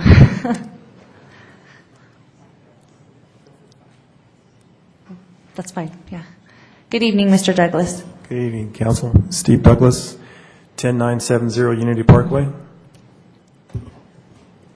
And I didn't get my name on the It's okay. roster. Is that It's all okay, right? absolutely. Christy Douglas, same address. I'm here tonight. I know last week we talked about the Rocky Mountain National Arsenal, and just want to get an update as far as citizens meeting with, and the City Council meeting with Congresswoman Diane Daggett and Ed Perlmutter. I'm sorry, go I'd ahead. like to make a comment on that. Okay. I think that, for the benefit of those in the audience who might have a question on this matter, as well as for council members that may question this matter, the prudent approach on this entire matter, because it is somewhat contentious, is that the city, right now, the name exists, Rocky Mountain Arsenal Wildlife Refuge. And that name stays in place unless there is an affirmative action to change that name. So if Congresswoman Daggett doesn't ask for a meeting, we're not going to ask for a meeting. We're going to leave things as they are. Now, if a request for a meeting comes in, then the City Council is going to have to decide. It'll be placed on the agenda, and there'll be a discussion how they're going to respond to that. But right now, no action is being taken. No action is being taken, and it's a status quo. Okay, and then Go ahead. and then I'd like to bring forth as far as what was brought up earlier with the citizens up there near Buffalo Run Golf Course. I can feel for what they're going through here, because we weren't given that opportunity where we live. We live up there in the Shea Homes community, and I'm not sure if the city council was involved as far as the process when a builder comes in with the master community. If there's any changes, does it go through city council, or how the process was made? But all I know is the time that this went on, we had personal business to take care of in our family. But I really don't want to see these folks here go through what we went through and wind up with something that is very unacceptable in a neighborhood that does not flow how things go. So I just want these folks to make sure they stick to their facts and to their guns to make sure that the process is done right fairly, so that what they have right now, and if the builder wants to come in and build, is the same theme. It just has to be a fair process, because we weren't given that, and these people here need to be heard, and you guys need to listen and understand what that means as far as Commerce City and quality and all that. That's what has been represented here is not working out. He's referring to I believe they're called Shapes homes, Spaces homes that materialized behind our homes, which are an upgraded level of home, and they just don't fit. And all of a sudden, we're stuck with those things behind our house. You don't even want to know what my nickname for those homes are. They do not meet standards, and they don't fit in. If they would have been brought in with the lower-priced homes and perhaps integrated in another part of Reunion, but that didn't happen. And it was quite shocking. These people are not going to be happy with Commerce City if you allow the same kind of thing to happen in their neighborhood. And thank goodness they're finding out beforehand so that they can take care of it. We didn't have that opportunity. I don't know what happened. It was a shock. So please be aware of what your citizens expect from your representation. Thank you. Councilman Moreno? Just want to quickly say thank you for sharing that feedback. I've actually heard the same thing multiple times this weekend, so you're obviously not alone in that feeling. Okay, thank you very much for being here. We're going to take a 10-minute break. We'll meet back here in 10 minutes. Thank you.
I had, see, you might want to ask, come out of my, did you need one? Did you need this one here? You have an extra one, I don't use it. I've got one. If I don't have one.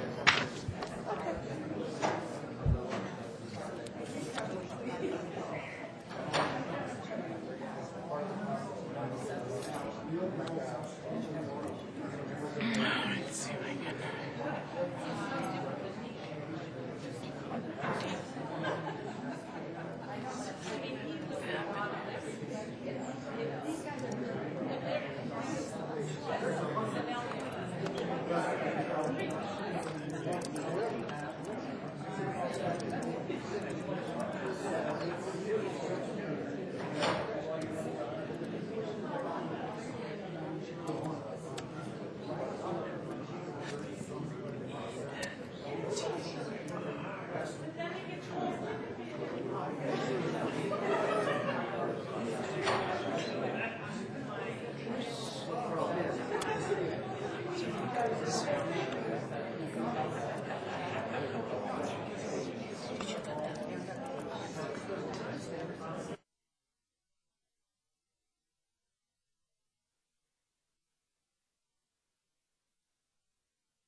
Thank you.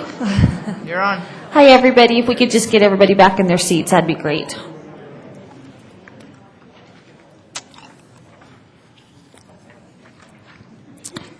There's one set of minutes before council this evening for approval. They are the minutes for the meeting of February 28th, 2011. Before voting on the minutes of February 28th, I need a motion to allow Councilman Johnson and myself from voting because of our excused absences. Councilman Moreno. Move to excuse Councilman Johnson and Mayor Pro Tem Snyder from voting on the minutes. Thank you, sir. Councilman McEldowney. Second. Since Councilman Johnson's not here, we really only need to say Mayor Pro Tem Snyder be excused from voting. Move for the minutes. Motion withdrawn. Move to allow Mayor Pro Tem Snyder to abstain from voting on the minutes. And who was my second? Mr. McEldowney. Oh, I'm sorry, Jason, go ahead. A second. Okay. It's been moved and seconded to allow myself to abstain from voting because of my excused absence. All those in favor signify by saying aye. Aye. All those opposed? Okay. Thank you very much. Okay, I will now entertain a motion to approve the minutes of February 28th, 2011. Councilwoman Teeter. Yes, move approval of the regular meeting minutes of February 28th, 2011. Councilman Moreno. Second the motion.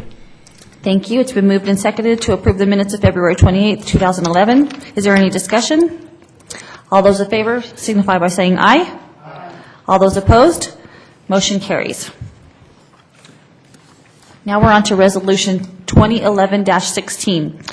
There's one resolution that was not included on the consent agenda because it requires a separate voice vote. It is Resolution 2011-16, a resolution authorizing the membership of the City of Commerce City in Adams County Youth Initiative Incorporated. Is there anyone in the audience who wishes to address council on this resolution? Seeing none, is there anyone on council who wishes to discuss? Councilman Moreno? Just prepared to make a motion. Okay. Go ahead, Move sir. to approve Resolution 2011-16. Thank you, sir. Councilman McEldowney? Second. Thank you. It's been moved and seconded to approve Resolution 2011-16. Will the city attorney please read the title? Title reads, "A resolution authorizing the membership of the City of Commerce City in Adams County Youth Initiative, Inc., a Colorado nonprofit corporation." Thank you, sir. May I have a voice vote, please? All those in favor signify by saying aye. Aye. Aye. All those opposed? Thank you very much. Resolution 2011-16 passes. Mayor Pro Tem Snyder? Yes, sir. Just a quick question. I saw in council communication that there was no, that expenditure of funds was not applicable. So there is no cost in joining. Perfect. Thank you. Thank you, sir. Okay, I will now ask City Manager Jerry Flannery to introduce staff to please come forward and give an update on the Commerce City Memorial Day Parade. Thank you, Madam Mayor, Pro Tem, and members of council. I'd like to bring Mr. John Howard up. And while he's coming up, I wanted to mention, John has been with the parade committee for 31 years of the 47 years. Very admirable. Thank you, John. And Leanne, and everyone else who serves on that committee.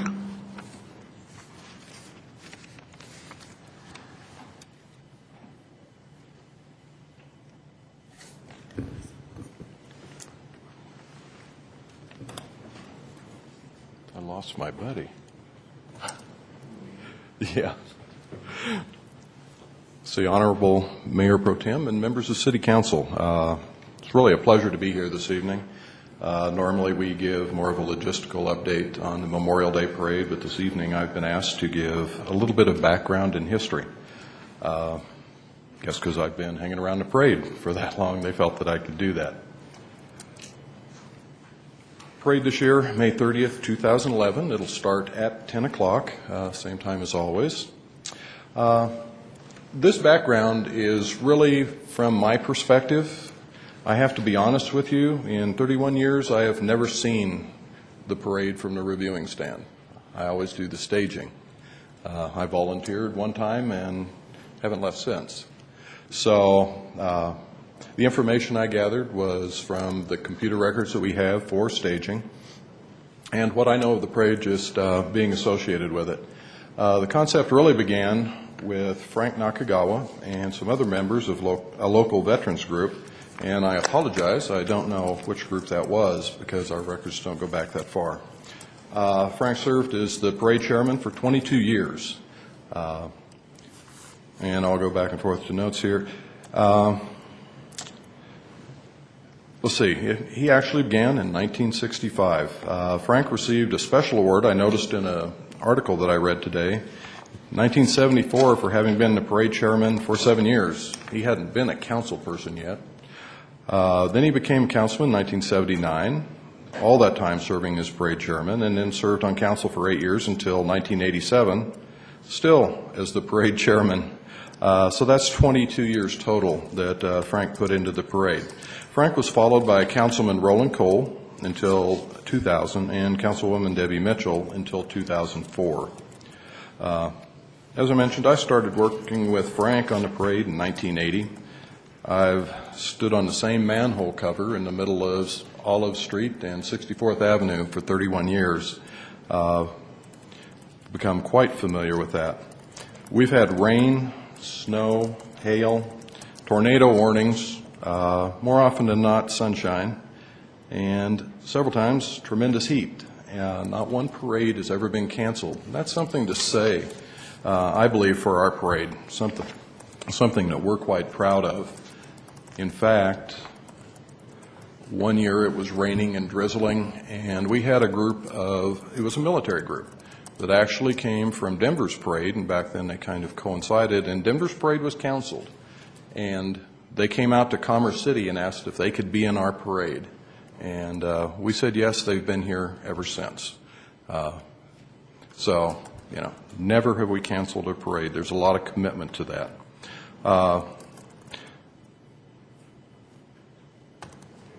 See, the parade, the route has changed over the years. When I first started, it started at 64th and Olive and went up into Derby and ended at the bank building up on Magnolia in front of a park that I believe wasn't even named at the time.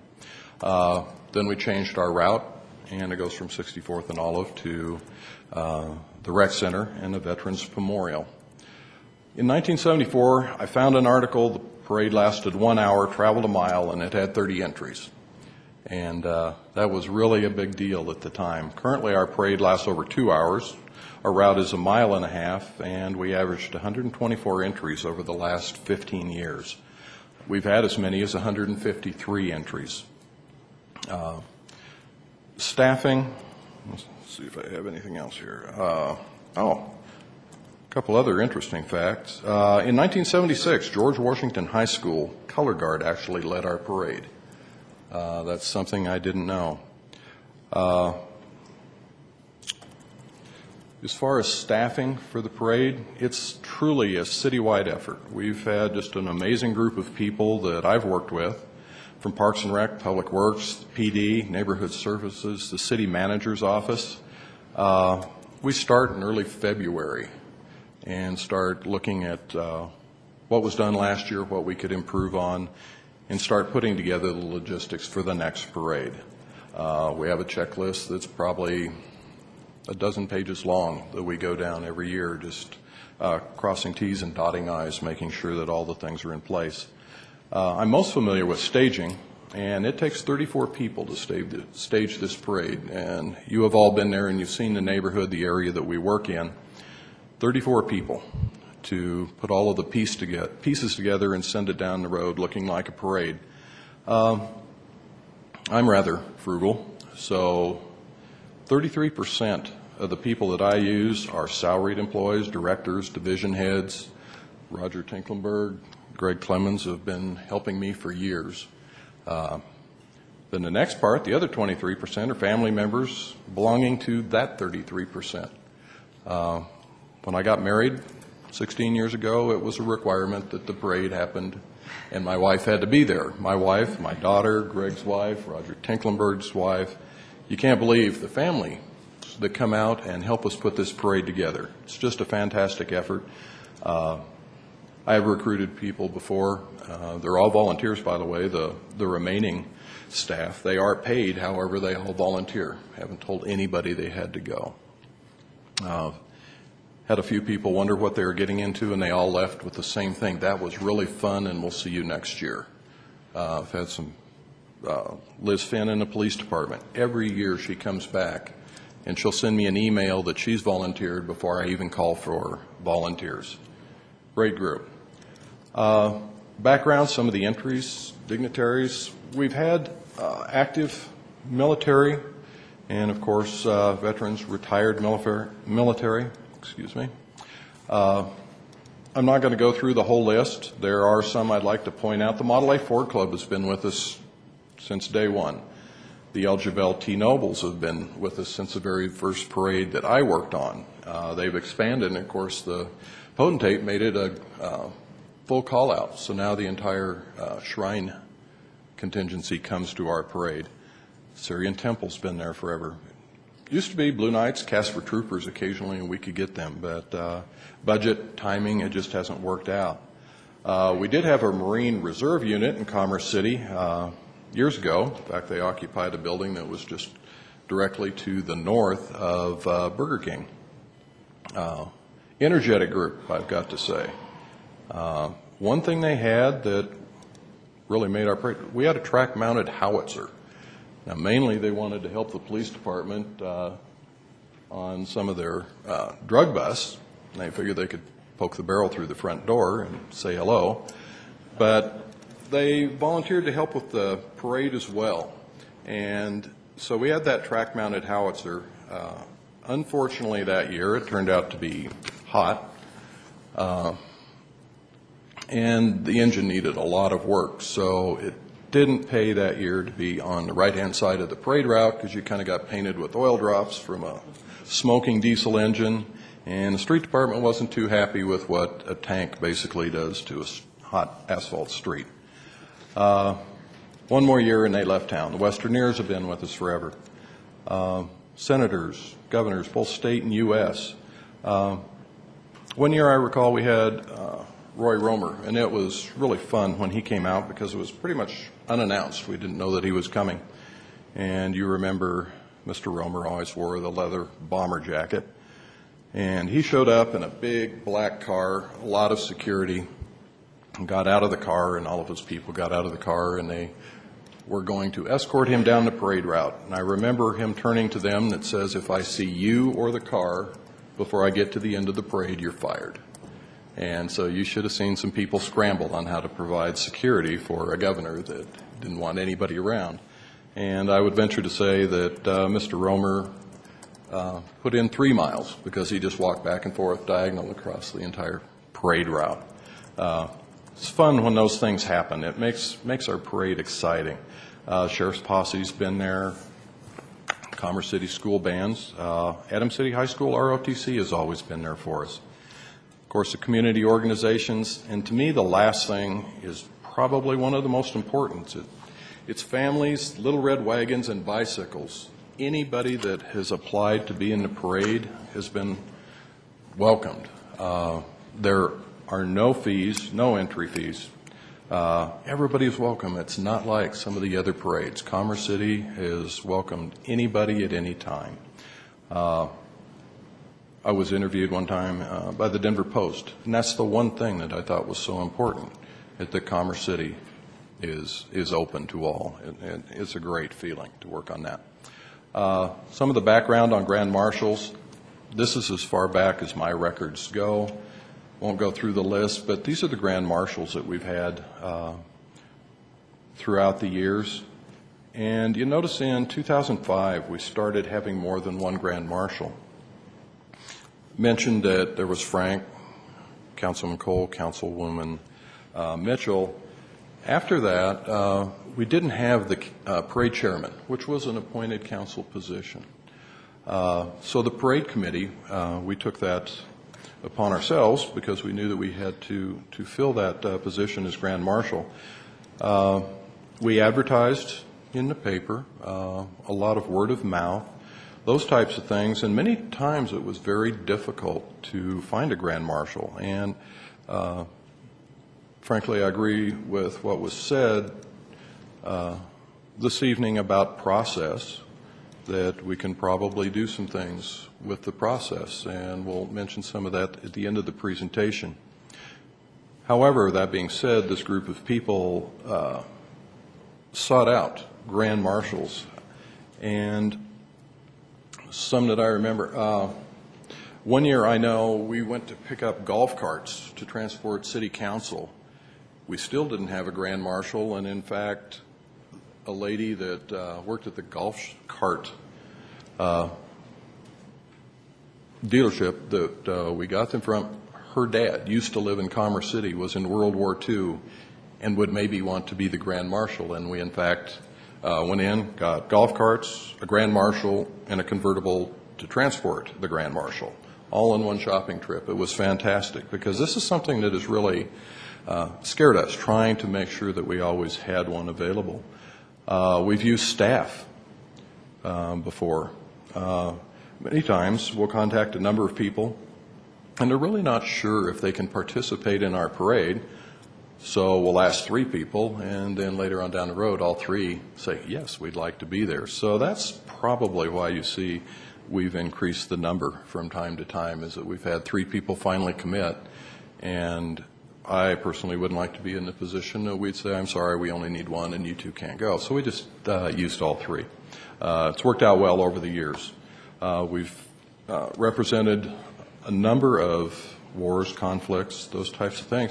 We have focused, I've got to say, on World War II, because it is getting more and more difficult to find veterans from World War II. So when one is available, we have tended to go that direction, because that won't always be the case.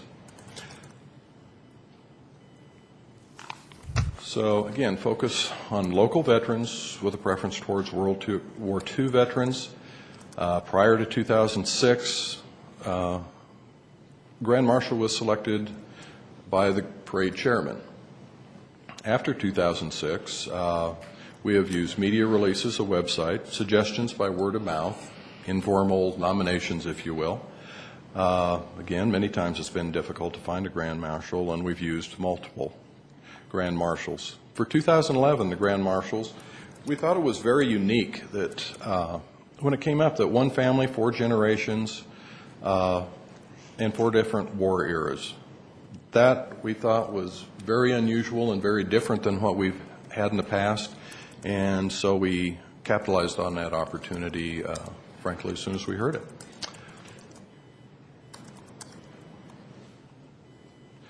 Timeline? Oh, yeah, there you are. This kind of gets to the logistical part. We have some recommendations perhaps at the end, but we'd like to go through the timeline for this year's parade. It's upon us, just about, at least from our perspective. So, Leanne. Good evening. Not a lot has changed this year on the logistics from years past, but I just wanted to kind of go over it just to make sure that everybody is on the same page as what we're planning. At 9 o'clock, we request that you meet at the corner of 64th and Olive.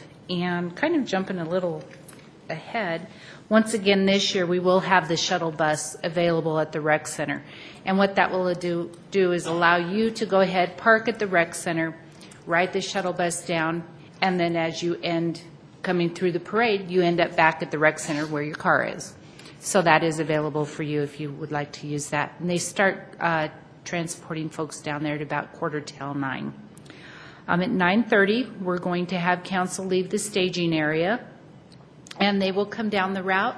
And at about 10 o'clock, that's when the rest of the parade leaves 64th and Olive.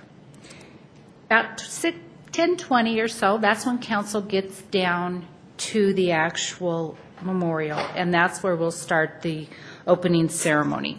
Council will be there, they'll be set up, they'll be ready to go ahead and greet the parade and the Grand Marshals, and then go ahead and proceed with the ceremony. Again, this year, we will be offering the golf carts. They will be 6 passenger carts this year, so everybody should have plenty of room. And just as a reminder, if you're going to have somebody drive your carts, we need to make sure that they are at least 18 years old and have a current driver's license. And that's not necessarily something that the city says per se, but that is part of the agreement when we get the golf carts. Your names will be on each of the golf carts. As years pass, they'll be decorated, ready for you to go. They'll be loaded with candy, and as you go down the parade route, when you run out of candy, about halfway through somewhere, there will be somebody there to make sure that you'll get more candy and refill up on that way. Again, we just kind of remind everybody, as a rule, to not throw candy, because children tend to run towards the candy, and we'd really hate to have an issue with some candy. Lunch will be provided afterwards at Pizza Hut, and this is the same way that we'll do it as last year. We're asking that we just do a limit of 6 people per council member, per family, whoever volunteers to work the parade, just because of space limitations. It's a small little area there at Pizza Hut, and we just want to make sure that everybody can get in and get out. So council members, their family, judges, master of ceremony, the grand marshals and the family, and then the staff that actually work the parade are welcome to come and join in for lunch. As we move forward in preparations for the parade, in the future, and what we will start with is staff will call for grand marshal nominees or nominations in February. And we will go ahead and put the word out to local veteran groups, the VFW, American Legion. I'm sure there's others that we missed, but if those come, we will definitely get that. Fitzsimmons Army Medical Center, they have a lot of veterans that come there for care that are very, very willing and, can come out and be one of our grand marshals. Local media releases, we'll do the community groups, make sure that they're aware what's going on also. And what we would recommend is that we have a council parade chairman. What that will allow is that the meetings that we are doing to get everything ready for the parade to actually take place, the council person would be there to chair that committee. And then all of the information, they could come back, report back to City Council, so that if there are any questions or concerns or something, we can go ahead and address that at that time. And we've found in the past, when there was a council parade chairman, that they're able to coordinate with other city jurisdictions, meaning they can talk with the other mayors or they can talk with other councils and see if we can't get some of those folks to also come and attend the parade. We haven't had a lot of those folks the last few years because staff, we don't have those types of contacts. So other than that, do we have questions or feedback? Does anyone from council have any questions? Councilman Benson. What kind of candy are we going to have this year? Well, Tootsie Rolls? probably Tootsie Rolls. They seem to Good. hold up in the heat and they don't break when you roll it to the kids. I think that's a good choice. And how long do you think it might be before we were able to move this parade up north? Yeah, I don't know Well, that's that a we've ever long- discussed That's it. a long, long time. Thank you. I mean, I don't see why the south part of town should get this parade every year. Because the Veterans Memorial is in the south part of town. When we move it up north, then we will... No, I understand that. but Which isn't going to happen. Sorry, Well, Mr. that's- Benson, but the Veterans Memorial is saying that there. it's never going to happen is very presumptuous on the part of some of you, because, in about 10 years, you're not going to have any idea what's going to happen. Who knows? Anyway. I don't think That was anyone sort of from a- any that was part sort of the a city or rhetorical anywhere else question has a anyway. problem with it. And I would, I think one of the points that was made before, there are representatives of various wars, starting with World War II, Korea, then I guess the Gulf Wars, but there's no representative from Vietnam. Is it possible to have a representative of the Vietnam War in this parade, being honored in this parade? Seems to me like that's the only war since World War II that's not included in the list. We can do that. And we did not intentionally mean to leave out any of the wars per se in this. We did get the unique opportunity to get a family of 4 folks through different war eras. It just happened Sure. that their family didn't have the Vietnam group into that. Right. But we can certainly, we But I mean, can aren't put that there- out there, and hopefully we can find somebody that can do that. From what I saw, there's going to be a special part of the parade where they're going to have representatives of the various wards. Is that correct? I mean, wars. Is that correct? Laura, could you put our slide back up, please?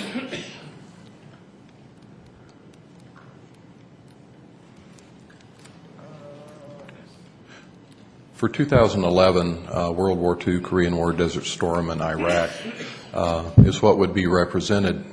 In previous years, it's kind of been across the board, just depended on which year and who was available to actually be a grand marshal for us. But there's no particular part of the parade that has veterans of every different war. There's no part of the parade that does that. Is that- No, they're actually organized by group, and so some groups really focus in on Vietnam or World War II. Some, it's a branch of the service that they represent. Should that be something that we might consider, have a certain part of the parade where we do have a veteran from every war, beginning with World War II? I'm presuming that there are no World War I veterans left by this time, but... I believe the last one died here just recently. Yeah. Would that be possible to just have a special segment of the parade to include veterans of all wars?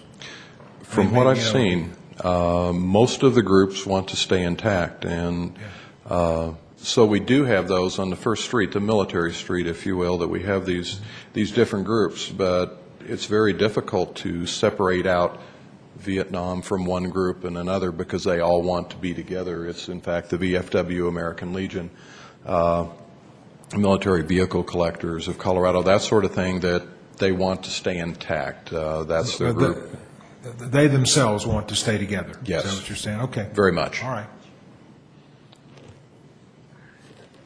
Okay, and Councilman Benson, I just wanted to mention to you in regard to your comment about moving the parade to the north.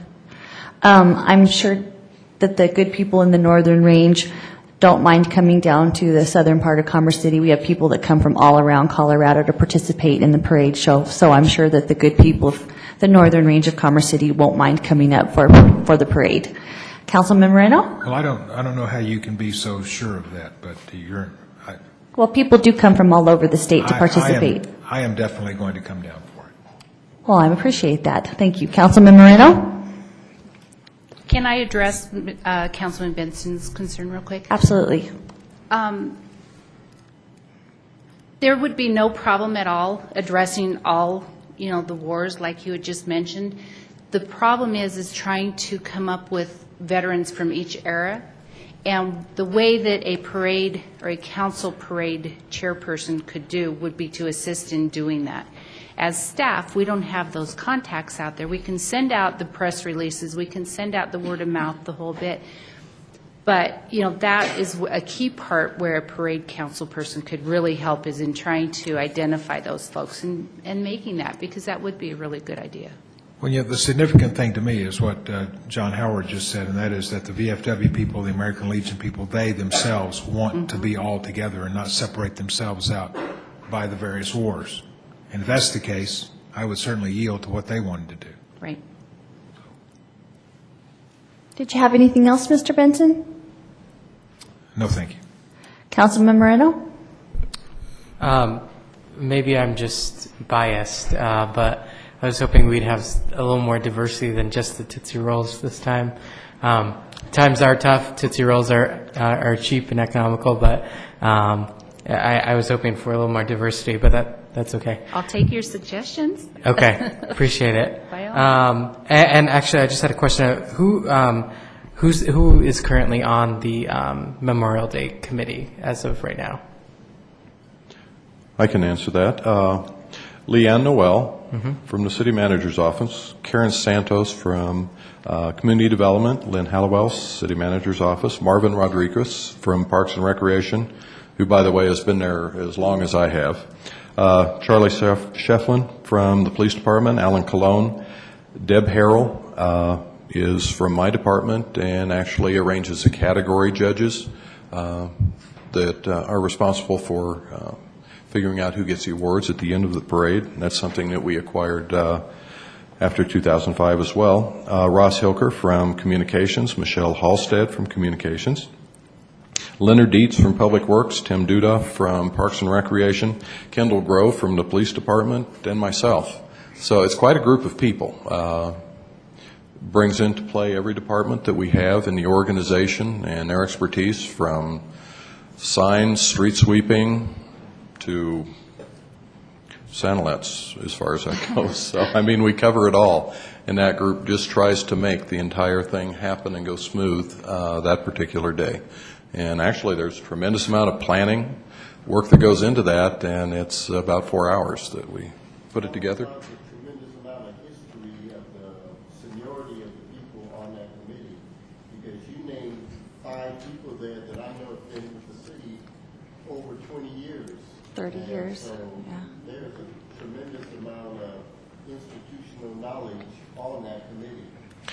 I would agree, and there is a tremendous amount of institutional knowledge, but I think the other thing you have is a tremendous amount of dedication, because those people come back year after year after year to serve on this committee, and seldom do you see someone leave, unless they actually leave the organization itself. This is fun for all of us. For me in IT, it's a chance to get out in the community, and frankly, it's something I look forward to every year. And I know some of my fellow directors do as well. So it's really been a privilege. Thank you very much. Well, I certainly, sorry. Oh, no, go ahead. I certainly appreciate the service of all the employees that do serve on that committee and the expertise that they bring. One of the concerns that I have heard from out in the community is that maybe there should be, in addition to Leanne's suggestion, a council chairman, that there should also maybe be a seat for a couple of seats for citizen representatives as well. So that's just something that I'd like to relay. Thank you. Thank you, Councilwoman Teeter. Yes, I just want to thank all of staff for all the hard work you've done for the 31 years. And I wouldn't mind if we did have a Grand Marshal for the Vietnam War, but I want to make it clear to everybody in the audience or anybody watching that nobody in this city that I am aware of has any racial motivation by not selecting a certain individual by his race. We are very fair, and I just wanted to share that with everyone. Thank you. Thank you. Councilman McEldowney. Start by saying thank you to the members of the committee, to Leanne and Mr. Howard tonight in particular. Obviously a lot of time and a lot of effort every year to put this together, and it's been a great privilege to participate for the last few years that I've been on council. I appreciate the updates, and I think it's helpful to have it laid out in this fashion and see the great history and the I guess the variation that we've had every year with those that have been recognized in the position of Grand Marshal. So that I think is great to see. Unfortunately, I didn't get this before some of the questions started to come in from the community, so a bit backwards in the information flow, and I think folks were quick to jump the gun or assume something was up when in fact it was just part of the normal rotation that we see each year. I love the idea of reinstituting the council liaison to the process. That makes great sense. I think the citizen involvement is not a bad idea either. I just had one other thought on a place to recruit potential Grand Marshals or just members, attendees in general, is the State Veterans Home over at Fitzsimmons. I had the great privilege of spending a lot of time over there. My grandfather, my grandparents both finished out their years there. Wonderful facility. Thank you. Councilman Benson. Yes, I want to thank you both for making this presentation tonight, because I was unaware of how this process worked, and I'm just glad to have it explained. So thank you for your work in getting this done. Thank you. Councilwoman Teeter? No? Okay. I'm sorry. Can I add a couple comments? City Manager Flannery? Yes, I just wanted to add that this parade really is Commerce City. This really is the pride and joy of the city. It has been for 46 years. It's the largest in the state. It attracts just about everybody that is anybody in the region, and many other heroes that are unsung around the region. And it's our opportunity as a city to pay tribute to them. And I think what you see tonight is a dedicated staff that's been there for a long time, and they very much pride themselves on making this run very smoothly. I think they've got it down to a science, actually. So if it were to go, I'm really glad to hear, the feedback. I think staff is too, because if it were to go to any other entity, it wouldn't be Commerce City anymore. And so that pride in ownership is something that we want to keep.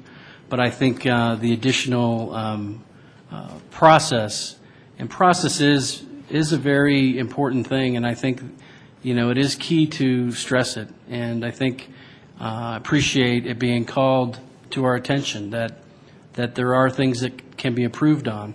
I think the additions that council made will go a long way to making that process successful, and we just want to thank you for it. I appreciate that, City Manager Flannery. That's kind of what I was alluding to when I was speaking to Mr. Benson, is that Commerce City has a deep and rich history of the Memorial Day Parade, and it's one of our traditions and has been. I mean, I've marched in the parade since I was 5 years old in Girl Scouts, holding the little banners. We went down the street. So it's something that we've done our whole lives. And we do have a rich tradition here. And, those kind of traditions are, what make a city and bring a community together. So I think that, we've done an excellent job, and I want to commend all of you for all of your hard work in keeping things moving forward. So thank you for all that you do, and I look forward to another successful parade this year. Thanks. Thank you. Okay, I will now ask City Manager Flannery to introduce staff to please come forward and give a presentation on updated and amended employee policy. Thank you, Madam Mayor Pro Tem and members of the council. I believe this is being presented by Karen almost said Spencer, sorry. Karen Stevens and Heather Spencer.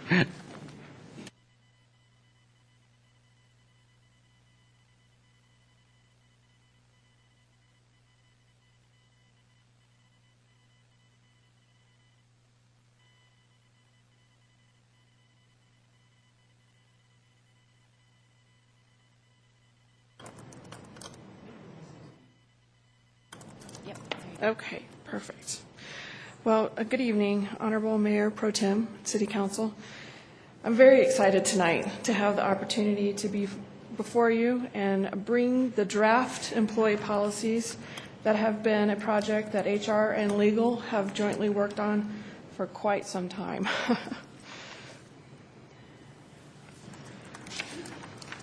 In summary, I'll keep this time with you as brief, as you have been provided the draft policies for your reading and reviewing pleasure, and after you've had time to adequately review, we'd like to come back at a later scheduled time and be available to answer any specific questions that you may have. In short, we've had a number of growing pains or pleasures, depending on your perspective, with regards to the organization and its operational practices.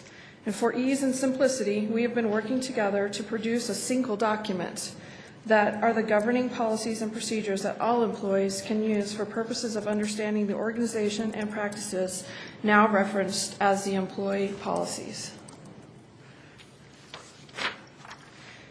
Seems like yesterday, but yes, it was back in 2001, the employee handbook was brought before the City Council for approval. The document covered topics that related to federal laws or legal compliance policies, such as the American Disabilities Act, also referred to as the ADA, or the Family Medical Leave Act, also referred to as FMLA. The purpose for this document was to provide a welcoming tool for all new hires and a guiding document for us all to use during the employment on our city policies. The employment guidelines was designed to supplement the information that was provided in the employee handbook. And it also was provided to employees that had additional information on city benefits, pay, and performance expectations, just to name a few. Again, the document was used for new hires as well as a reference guide for primarily full-time employees through the course of their employment. So why the change? Well, before the ink even really dried on the documents, some of the information became outdated by new legislative changes or organizational processes. For example, many of the policies refer to a position known as the human resource manager, which no longer exists. Or the policy would list a city manager as an organizational representative to go ahead and approve a policy. But due to the organizational restructure, it became reasonable and necessary to incorporate now the positions known as the deputy city managers, to step in during the decision-making process, and if nothing else, to be instrumental in documenting the channel of communication. Other driving considerations were that new laws and procedures were incorporated, and the only mechanism that was used for informing employees of the change was either via a memo or something that was posted internally on the intranet. And due to the structure of both the employee handbook and the guidelines, new information couldn't be easily removed and replaced with the current information. For example, one of the policies is like the bilingual policy. That wasn't something that we could easily incorporate into either one of the documents, so employees now have to search for that document on the intranet. So here is where we are now. HR and legal have worked very closely together to incorporate these legislative changes and legal issues, also taking into consideration organizational operations and policies so that we can provide one easy documents to reference. The document has underwent review and received suggestions from department directors, deputy city managers, and Mr. Flannery. In addition, it has also been reviewed by Mountain States Employers Council legal staff. I felt it important to bring the information and to note that the intent and the purpose of the revisions was more or less for the structurally change so the document could be easily amended and to incorporate the legally obligated changes. But I was not looking to make substantive changes to the policies. So in your review of the draft employee policies, you will see that each policy is drafted to stand as an independent policy for the city's ability to easily update as needed. The other thing that was added is there always seems to be a question on what group of employees the policy applies to. For example, is it a policy for full-time, part-time, seasonal, FOP, and so on? So for ease, there is a definition of explanation at the top of each policy of what employee group the policy is applying to. Some of the policies have been further defined. For example, the policy 3.1 talks about work week, timesheets, pay dates, and deductions from wages. This policy is a culmination of a couple of policies into one and has been shortened and added clarity. It also provides further detail, information such as how how exempt employees are to record their hours, whereas in the past that has not ever been incorporated into a document or part of a process. So we've added those changes for clarity. So what are the next steps? I would propose the next steps are as follows. To provide you, the City Council, adequate time to review and give feedback on any questions or concerns that you may have. The draft has also been made available to employees. We've put together an email with a quick summary for the reason behind the revisions, and we've linked the policies to that. Once the policies have been approved, HR will work with departments on how best to present the new policies to staff so that we can have acknowledgments signed off by the employees and placed in each one of the employees' personnel files. Then, from time to time, as laws change or inevitable organizational processes or policies change takes place, we will work to draft the changes accordingly in the independent policy and come back to City Council with the update for review and approval. That's pretty much the conclusion. Does anyone have any questions? Thank you. Councilman Moreno? A couple of questions. This first question might be for you, Mr. Gaylor. I guess I'm just a little confused or not clear on why council approves this document.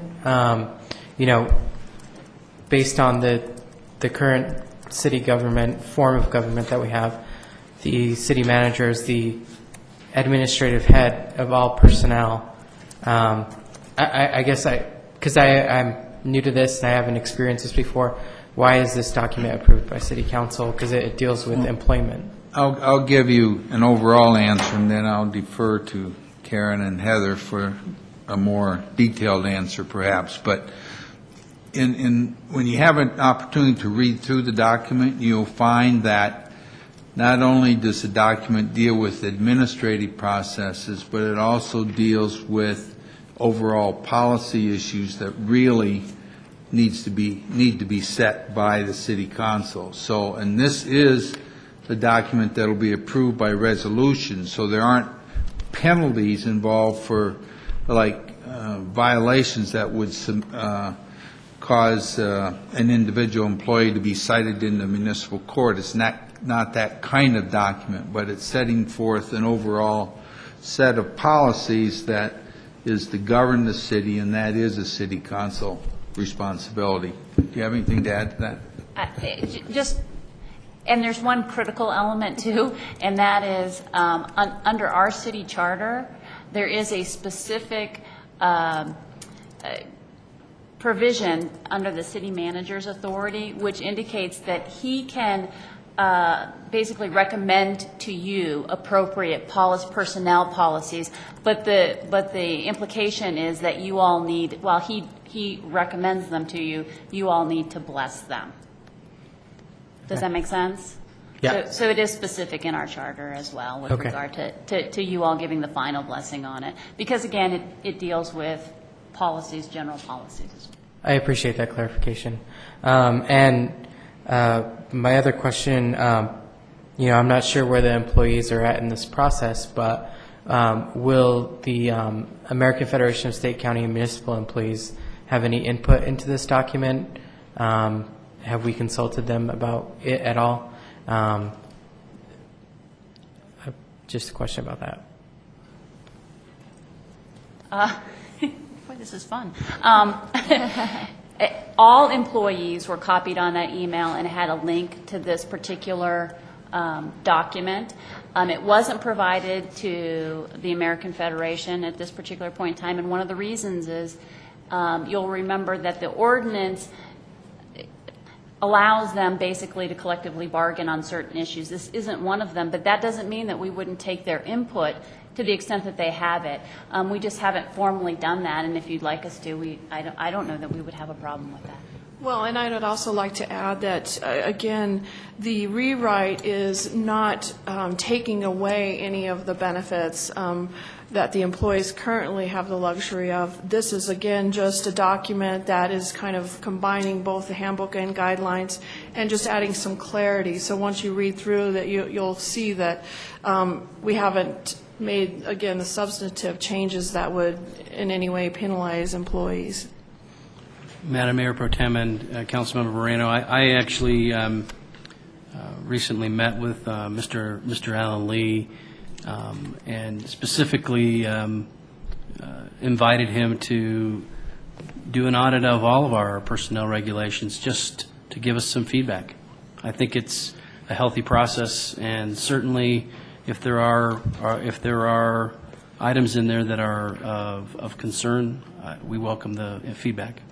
I appreciate that, Mr. Flannery. I just, and I understand that it's not, this particular document is not subject to negotiation, but we are now partners in this process, I think, and just asking for their input would go a long way. Are we asking specific questions about what's contained in the document, or is that going to be saved for another time? I wanted to provide the opportunity just to introduce the document tonight and then come back at a later time once everyone's had adequate time to review it to answer any specific questions or concerns. Okay, That's great. appropriate. Then I'll reserve further questions until then. Thank you. Councilwoman Carson? Well, one of my questions was already answered. Was this a committee, or was this just out of the legal department that these rewrites were done? And go ahead. I want It's been a process, actually, that's taken place over a couple of years, and by that I mean we've gone through working on changing the policies, although we haven't come up with the actual format until just recently, and it has been a project that the Human Resource Department as a whole has worked on with legal, but we haven't rolled it into a committee-type level.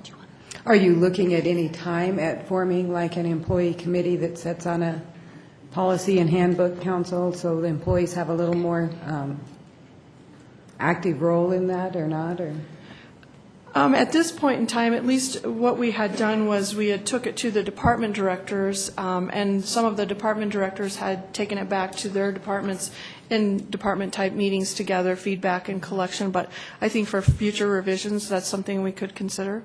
Okay, thank you.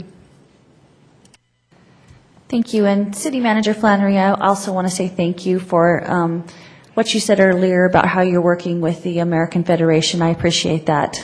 As Councilman Moreno mentioned, we are in a partnership with them now, and I do believe it is a good idea, even if we're not required to necessarily give them information, that your willingness to go ahead and do that. I appreciate that very much, and I think that that's a goodwill gesture to keep things moving along as they should. So.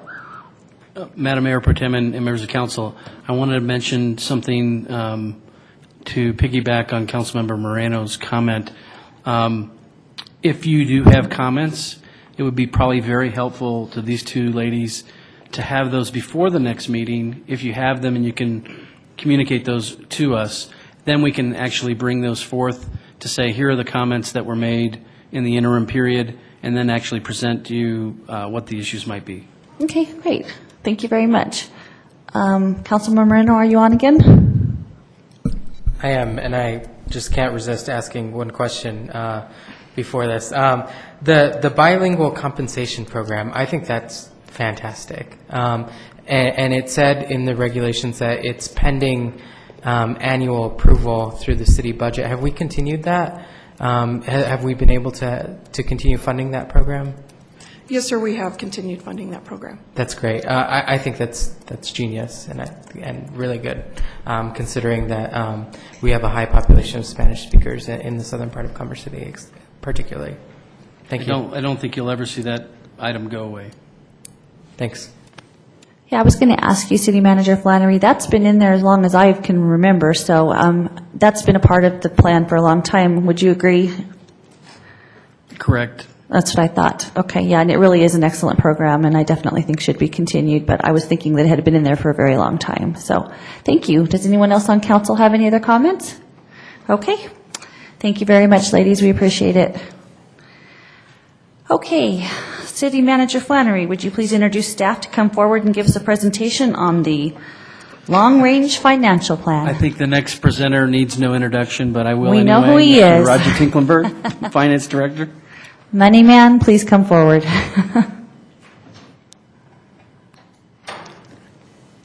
Good evening, Honorable Mayor Pro Tem and council members. Stand by, please, while we load this. When I showed up and there was the huge crowd, I thought sure word had spread about my presentation on drainage and everybody was coming for the one on transportation, but I guess it was not to be. I've been saying good things, Roger. Thank you. Appreciate that.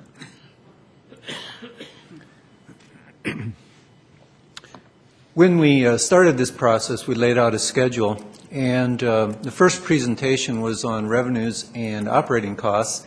That was done back in November, and that was followed up by the exciting presentation on drainage, as I mentioned, in December. And then we had the presentation on city facilities in March. Tonight, of course, is the one on transportation, and then later on this month, we will have the final presentation on capital projects, which deals with open space, parks, recreation, and trails.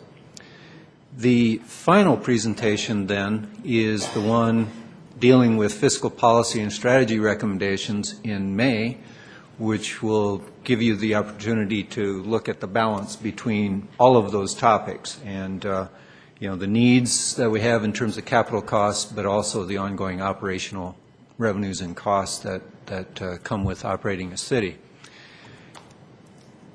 Looking at the transportation challenges, there's a number of challenges. First and biggest is that roadway improvements alone cost more than what Commerce City can fund.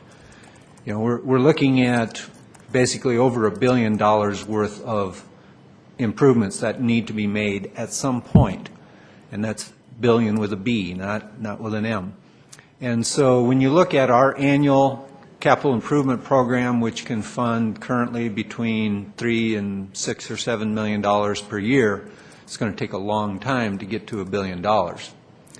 So obviously we need to modify that list, cut it back, try to make it more manageable in terms of what can be funded in the next 10 years.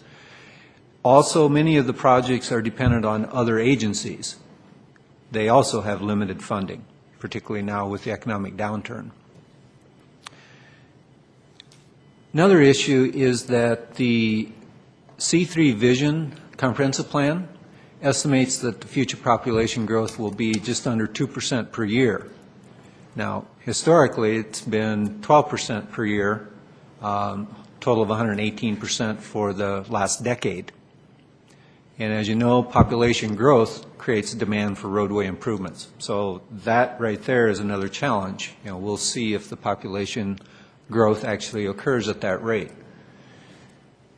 The C3 Vision Transportation Plan was adopted in 2010, and that set up priorities for projects.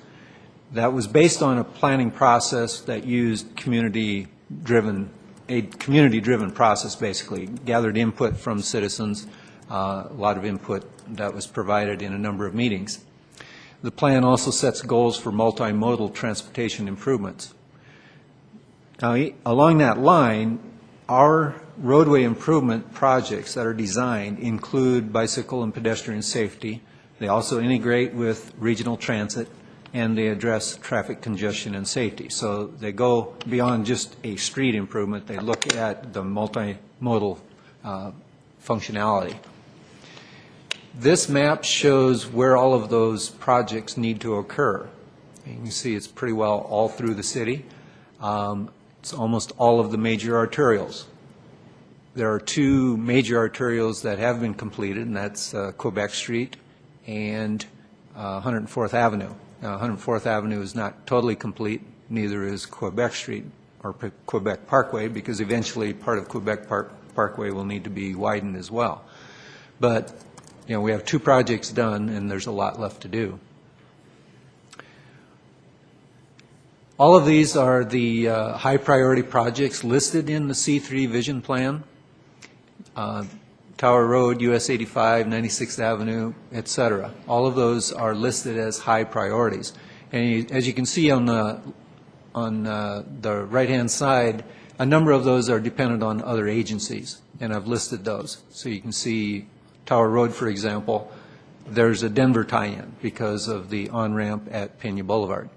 US 85, that's CDOT jurisdiction. 96th Avenue has an asterisk because that is related to development and is development driven. 104th Avenue, that's that segment over by the river, Brighton Boulevard to US 85, that is Adams County and CDOT, et cetera. You can go on down the line. These are the medium priority projects listed in the transportation plan. And again, you can see a number of those are dependent on other agencies, and a number of those are totally city jurisdiction. Long-term priorities, a lot of them are dependent on development. That's what the asterisk means behind the city. And then there are local impact projects. 72nd Avenue, Yosemite Bridge, 72nd Avenue, first one is 85 to Colorado, and the other one is State Highway 2 to Quebec Street. Signal system, that's an ongoing signalization project where we put in money at tune of about $86,000 per year, and then every other year we can afford another signal. Rosemary Street widening, Colorado Boulevard, and 56th Avenue. Here are some of my observations on that. Most of the projects listed in the C3 Vision Transportation Plan are dependent on other agencies: Adams County, City of Brighton, City and County of Denver, Colorado Department of Transportation. So obviously we need to continue working with those agencies, and it's also to our benefit to continue to pursue federal funding. The only caveat to that, of course, is they have limited funding. So that's going to require flexibility on our part to be able to respond quickly if any other agency comes through with funds, or if we have an opportunity to obtain funds.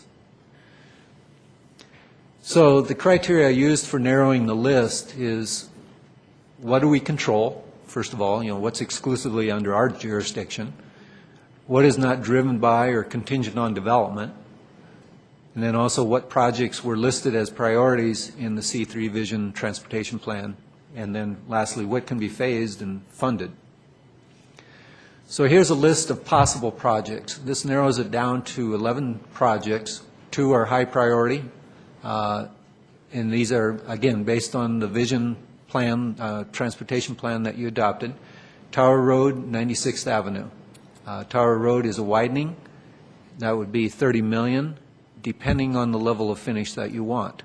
If it's at the level of finish of 104th Avenue, we're talking $30 million. If it's a lower level, less landscaping, less median touch-up, if you will, it could be less. 96th Avenue, that would be a new segment, initially 2-lane, and that would cost $8.5 million. That would be funded primarily by the development's Metro District. There are 4 medium priority projects, 2 are on 96th Avenue and 2 are on 88th Avenue. Both involve a railroad grade separation, and those do not come cheaply. 96th Avenue would be $21.5 million for a grade separation. And then widening it from 2 to 4 lanes would be $29.4 million. And that's just from I-76 to State Highway 2. 88th Avenue, the grade separation would be $23.3 million, and then widening to 4 lanes would be $21.5 million. There are 5 local impact projects. Again, 72nd Avenue, which would be tied to the future light rail station. There's the signal system upgrades that I mentioned. Rosemary Street, and the reason Rosemary Street is on there is there's a lot of traffic going up Quebec Parkway, and then going up Rosemary to 88th Avenue, and then taking 88th Avenue west to I-76. And that's why Rosemary has become a priority.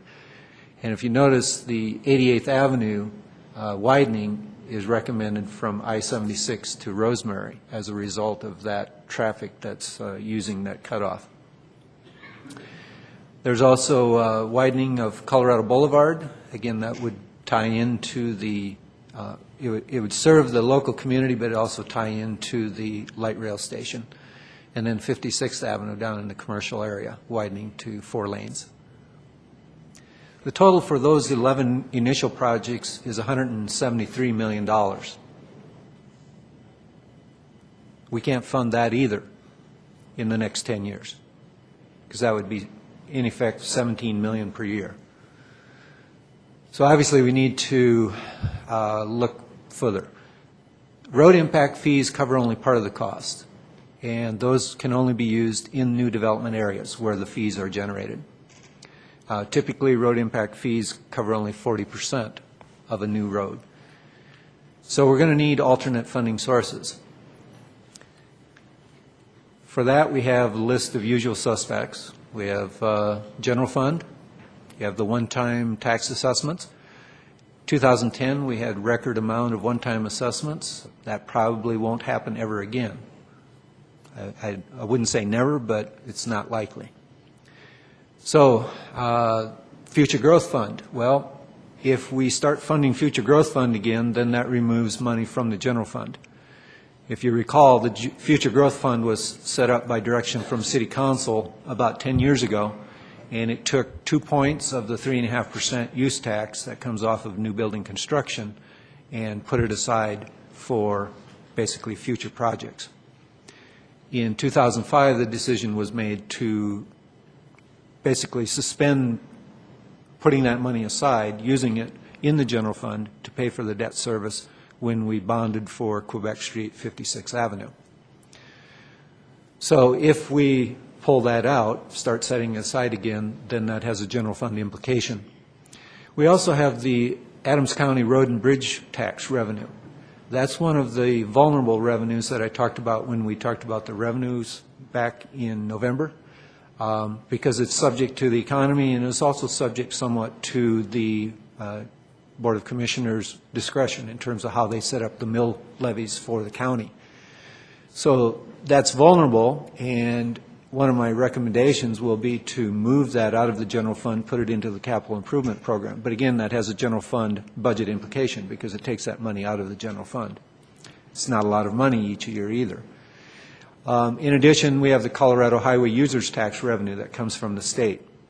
Again, another vulnerable fund. In fact, that revenue is probably more vulnerable than the road and bridge tax from the county because the state is in dire fiscal straits. And so they're looking at every avenue to be able to help their general fund. So my suggestion would be, my recommendation again would be, we maybe can't do it all in 1 year, but over time, pull that out of the general fund, start putting it into the capital improvement program. Solid Waste Management Fund, that's available for any road that's impacted by the operation of the landfill. So it has limitations on its use in terms of geographical area. We have the road impact fees, as we mentioned earlier. However, those are not adequate to cover the entire cost of building a road. We also have the Adams County Infrastructure Sales Tax. That currently goes into the capital improvement program. So it's not a new source of revenue, but obviously it is there for funding road improvements. We also have the existing General Improvement District. Again, limited, but there are some funds available. There are also the development metropolitan districts in each of the developments that have been built up in the North Range. But again, we would need agreement from those metro districts to participate further. There are potential new funding sources. We could impose fees to free up money in the general fund. Stormwater utility, we've talked about before, that would free up an estimated $650,000 per year in the general fund.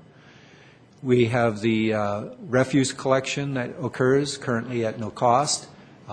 If we impose the fee, that would free up potentially up to $1.8 million per year in the general fund. We could set up something called a roadway service utility, which would be basically a new utility that could generate an estimated $5 to $6 million per year. General obligation debt. Debt of that nature has to be voted, number one, and number two, that would have a property tax increase. So again, what's the impact to the community when you raise property taxes? We could set up new general improvement districts, and those would particularly work where there's no development yet or very limited development, and be set up prior to that development occurring. As an alternative, there's potential to set up basically overarching metro districts, which would be separate from the development metro districts that would be set up by the developer. Or we could use special districts. Special districts are very much limited compared to general improvement districts and metropolitan districts. So here are suggestions for those 11 projects. Tower Road, we can use a combination of city money, existing GID, and then also a new GID or a new metro district. 96th Avenue, as I mentioned before, that would be a developer metro district.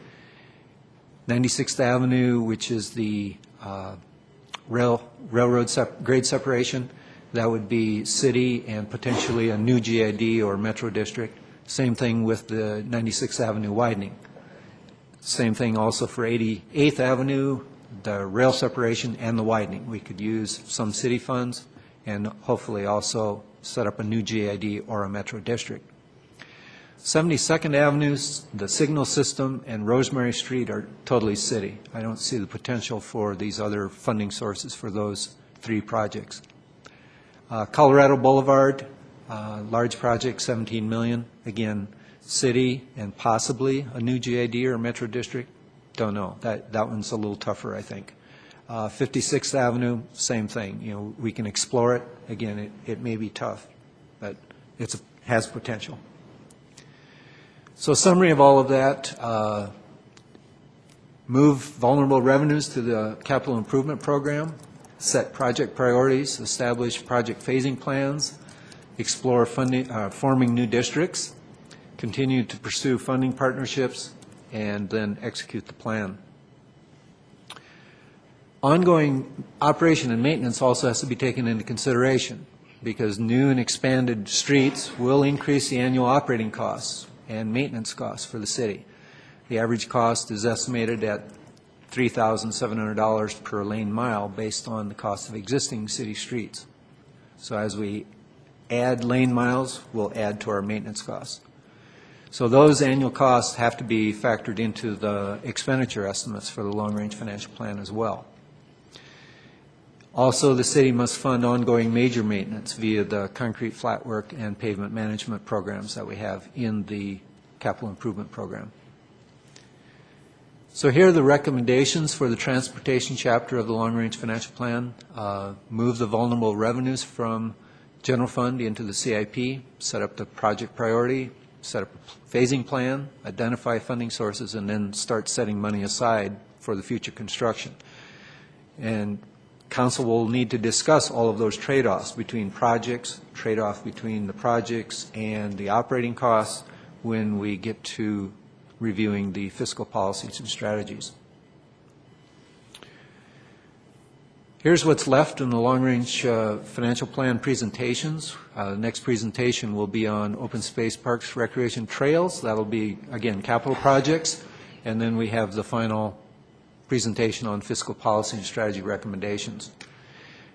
Then the narrative chapters will be assembled and presented in a draft form for council review. So again, just a quick recap what we have left. In end of April, open space, parks, recreation, trails, and then in May, the fiscal policy and strategy recommendations.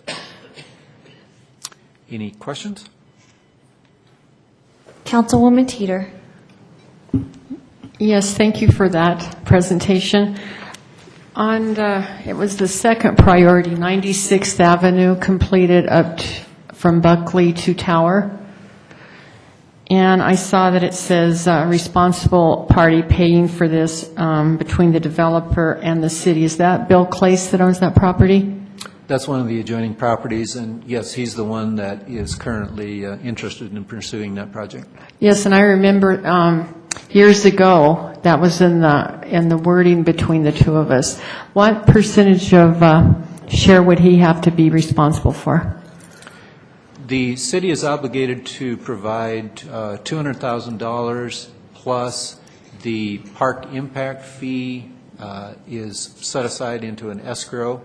And so as he's supposed to dedicate a large parcel of land to the city. And when that happens, then the escrow is activated, and then that money is available to be put into this project as well. Okay, so the city was just a couple $100,000, you said? In terms of city money, but then we in essence, gave up the land park impact fee revenue to also support the project. Okay, thank you. Sure.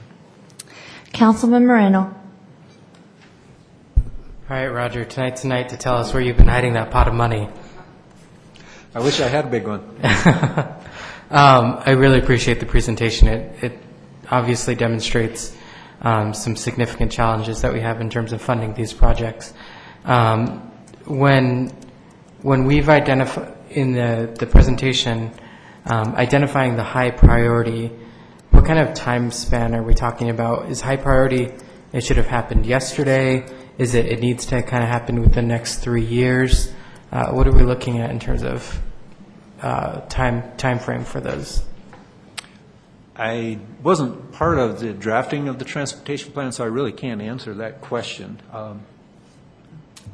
I'm going to try to address that. I think maybe one of these two gentlemen, but I would say if it's a high priority, you're looking at within the next 3 to 5 years.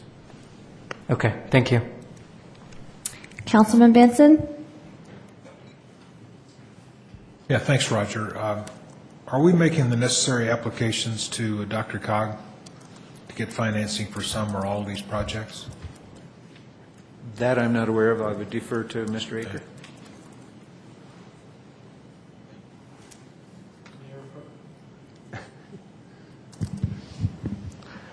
Councilmember Benson, as projects are, I guess, fitting within the DRCOG process, we do make those applications, and we watch those as those processes come through DRCOG. So everything's being done to try to get some of that money? Yes, Okay. as it's available and appropriate for us to apply for. Okay. Councilman McElDowney. Thank you for the update, Roger. It's, I guess it's good to see it all spelled out. I mean, the number's massive, and it's certainly more than a bake sale is going to solve for. So obviously a lot of hard decisions ahead. I know we've talked about potentially reconvening mid-year once the plan is complete to really reflect on how each of these verticals come together. And you know, as you allude to in this presentation, how do we prioritize transportation against Parks and Rec, et cetera. One of the questions that triggered for me as I was looking at some of the potential funding sources, or the existing funding sources rather, was the solid waste tipping fee. And I know that's been in place for some time and impacts specifically traffic along the current 88th and Buckley corridors. Is that fee something that we could scale? I don't know if it's a fixed fee or if there's any opportunity to scale that due to the economy. I mean, I think obviously the cost of maintaining that corridor is increasing over time, but that fee is static. So is there anything in there, any latitude in that at all? Well, it was set by annexation agreement, so I would have to defer to legal staff in terms of what option or availability we would have for renegotiating that. It is scalable to the extent that tipping fees do increase over time, and the tipping fee that we receive is 5% of their gross revenue, basically. So from that standpoint, it does track the economy to the extent that landfill tipping fees track the economy. But beyond that, I would have to defer to the city attorney. And it's not a question to solve necessarily now, but I guess something that could come back. Okay, first of all, that tipping fee is authorized by state statute, and that's how we got it, and then we incorporated that into the annexation agreement. But as I recall, and I may stand corrected on this, I'd have to double check this, but I think there's a cap on that, and we went the cap. I think it's that amount, but like Roger's indicated, it does take into account inflationary trends because it's based upon gross revenue. So as gross revenue goes up with inflation, our 5% goes up with that. Sure. Okay, thank you. Thank you. Anyone else? Okay, thank you, Roger. We appreciate your presentation as always. Thank you. Okay, the next item on the agenda is an executive session to go in and discuss an economic development opportunity. I will entertain a motion to go into executive session. You can read the motion off of your agenda. Councilwoman Teeter. Yes, move to go into executive session pursuant to CRS 246402-4E for the purpose of determining positions relative to matters that may be subject to negotiations concerning an economic development opportunity in Commerce City. Thank you, Councilman McElDowney. Second. It's been moved and seconded to go into executive session. All those in favor signify by saying aye. Aye. All those opposed? Okay, about how long, City Attorney, do you think will be? 20 to 25 minutes? City manager estimates 20 to 20. Thank you. We'll be adjourned for 20 to 25 minutes until we return. Thank you.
Okay, we're back.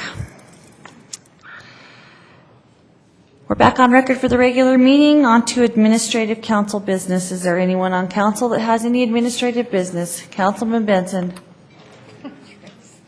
Yes, Don't sound excited. this is something that, there's a pothole at 104th and Highway 85. If you're making the right-hand turn off of Highway 85, 3 or 4 years ago, it was big enough where it would completely swallow up your tire. Now all it does is just give you a big bump. But can we do something about that? Have you Just by the experienced that, railroad Mr. track? Henry? Pardon me? Have you experienced that? You know, where you're making I remember the one from a couple years ago. It was right by the railroad track, right? Well, that was another one. I think it was another one. Oh, This is right it's where on you make the, the turn as you off turn Highway right. 85. Yes, I think we'll take a look at it. Okay. And also, have we had any news from our congressional delegation with regard to the $1.5 million? I'm sure, I guess somebody would get back with us immediately if there's any news on that. We would immediately get back to you. You All are right. correct. But we have not heard anything. I just want to keep E4 I mean, given the fact that they went to the 11th hour before they shut down, I don't know if the $1.5 million, it's certainly on our priority, but Yeah, it's probably a hard time to be getting any money, I know. the next big battle is the debt ceiling, and that's going to be huge. Yep. Difficult time. Are you finished, Councilman Benson? That's it, thank you. Okay, Councilwoman Teeter. Yes, today I met with some neighbors and friends of the shooting victim that was killed by Central Elementary, and I told them that I would come forward and ask if the city could do a proclamation on behalf of the victim of Dejan Quinn. Would that be possible? Okay, and if someone could let me know when that's going to take place, I can get phone numbers for you. Thank you, sir. Thank you, Councilman Bullock. I just want to bring forth that the historical banquet is almost sold out. We're down, I think, my wife told me we're down to 2 or 3 tables left. So I'm just giving you an update, and because I don't want nobody to miss their chance on buying a ticket, you know. So if you can get with Lynn and get your ticket if you're planning on attending. Okay. Okay, anyone else? Okay, we can move on. Mr. Cordero, do you have an legislative review or a report? No report? Okay. City Attorney. Okay, thank you, sir. City Manager Flannery. Thank you, Madam Mayor Pro Tem and members of council. I promise not to take too long. I do want to give you a brief highlight of the staff retreat. It was very successful, and thanks to you and your direction, I think it really ran smooth this year. You gave us a number of broad goals, and I think one thing that became evident this year in the retreat that staff had was that the broader and the higher elevation goals that you gave us were significantly better and adaptable to the city department's missions. So, for example, last year you might have a specific goal that was in the number, one of the 116 items, which were all very good and very applicable to all the departments, and we could align them with them. But many of them couldn't apply them to their department. So it might be something specific to, let's say, IT, and a number of departments couldn't apply that specific goal to them. The broad goals that you gave us, the 16 or so that you gave us, we put up on the wall, and what we did is we said, we want you to take the goals from last year, and we're going to number those. We, prior to the council retreat, asked the departments to identify their own priorities and their own goals for themselves.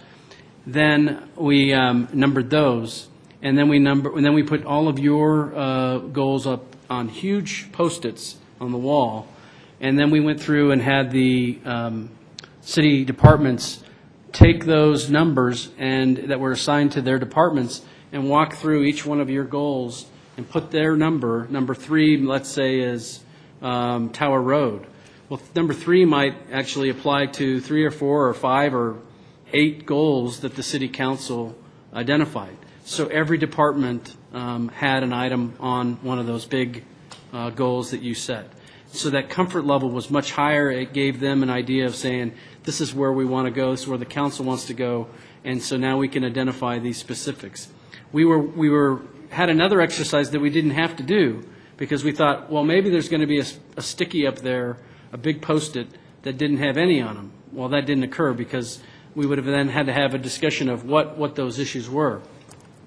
So it was very successful. The afternoon we spent discussing a lot of things that were related to the financial report, specifically how do we pay for the big ticket items. So we have some ideas on that we'll probably come back to you with at a later date to identify resources and revenues.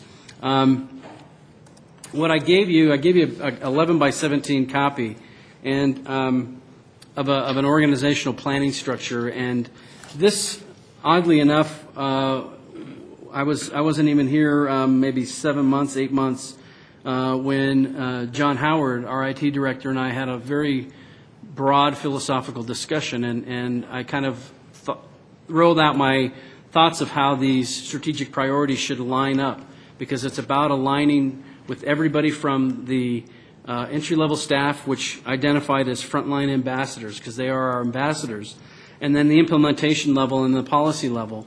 And then you look at, on this specifically, you have your strategic priority, and there may be numerous ones, as you all have identified, 16 or so. So each one of those has a category that falls into the implementation level. So citywide plans, department, so you have a comprehensive plan, transportation, economic development, public relations and marketing plan. Then next step below is department, then division, and then staff. And then each one of those trickles down, and then you measure success in each one of those as well. And then communications, we need to do a little bit more work on the right-hand side of this whole thing. But generally, this structure could be recreated for each one of your goals. And so staff is now aligning, and it probably was before its time. It is revised on March 24th of 2008, a little bit before its time, because we all had to come together to set these priorities, and the council, in their leadership of the city, started setting those goals.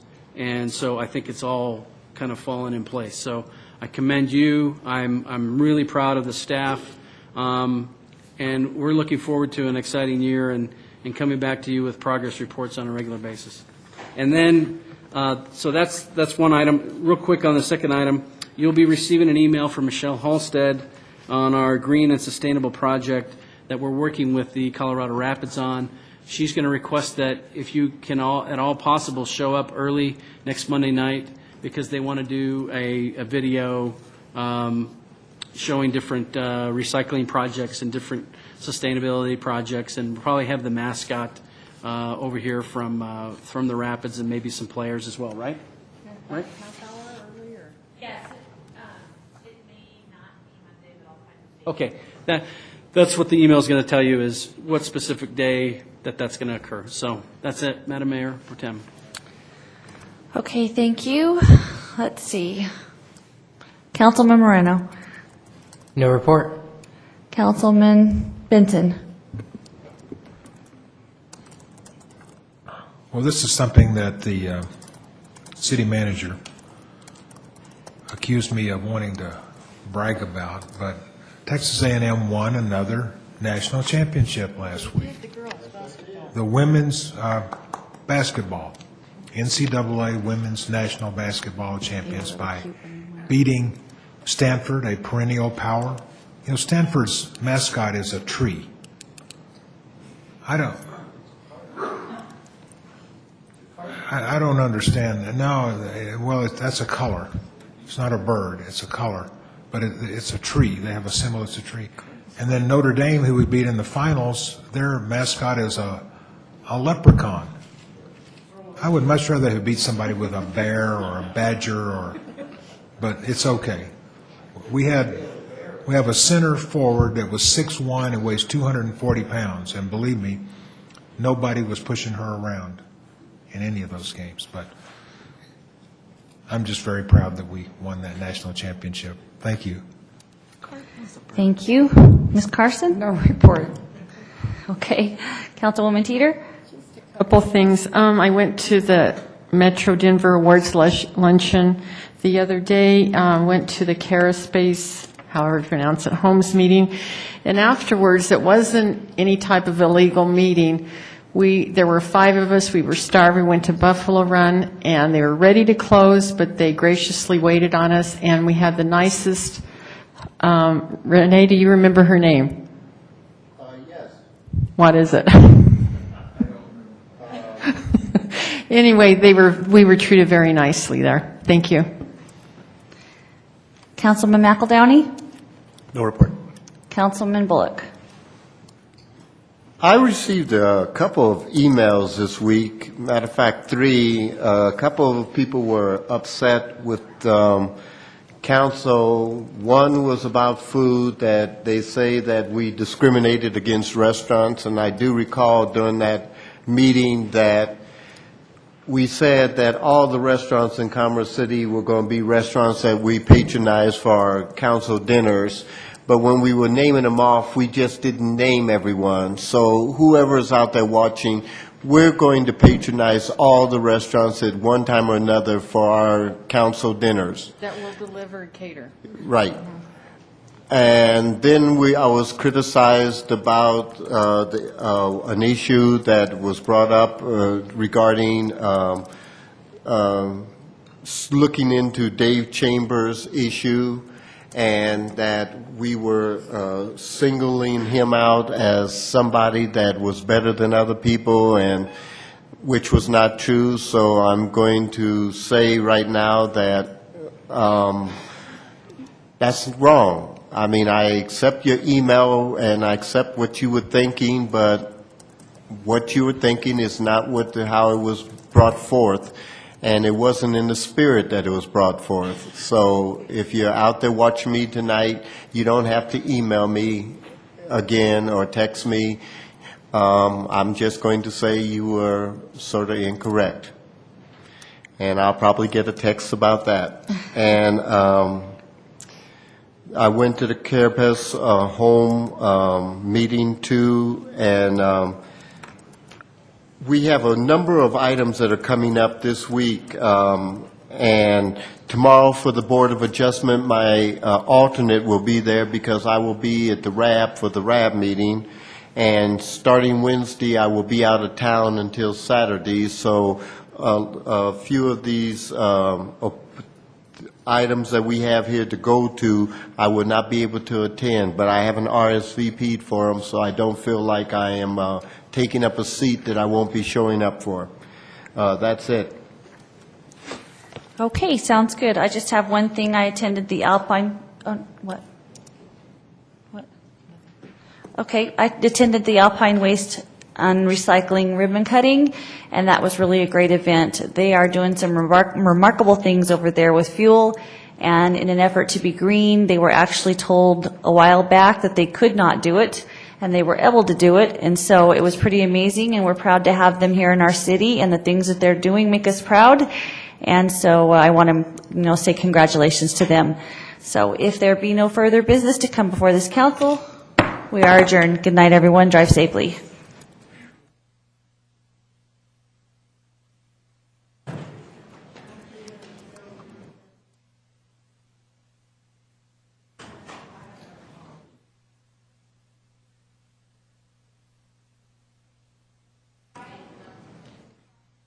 Hey, Bob? Yes.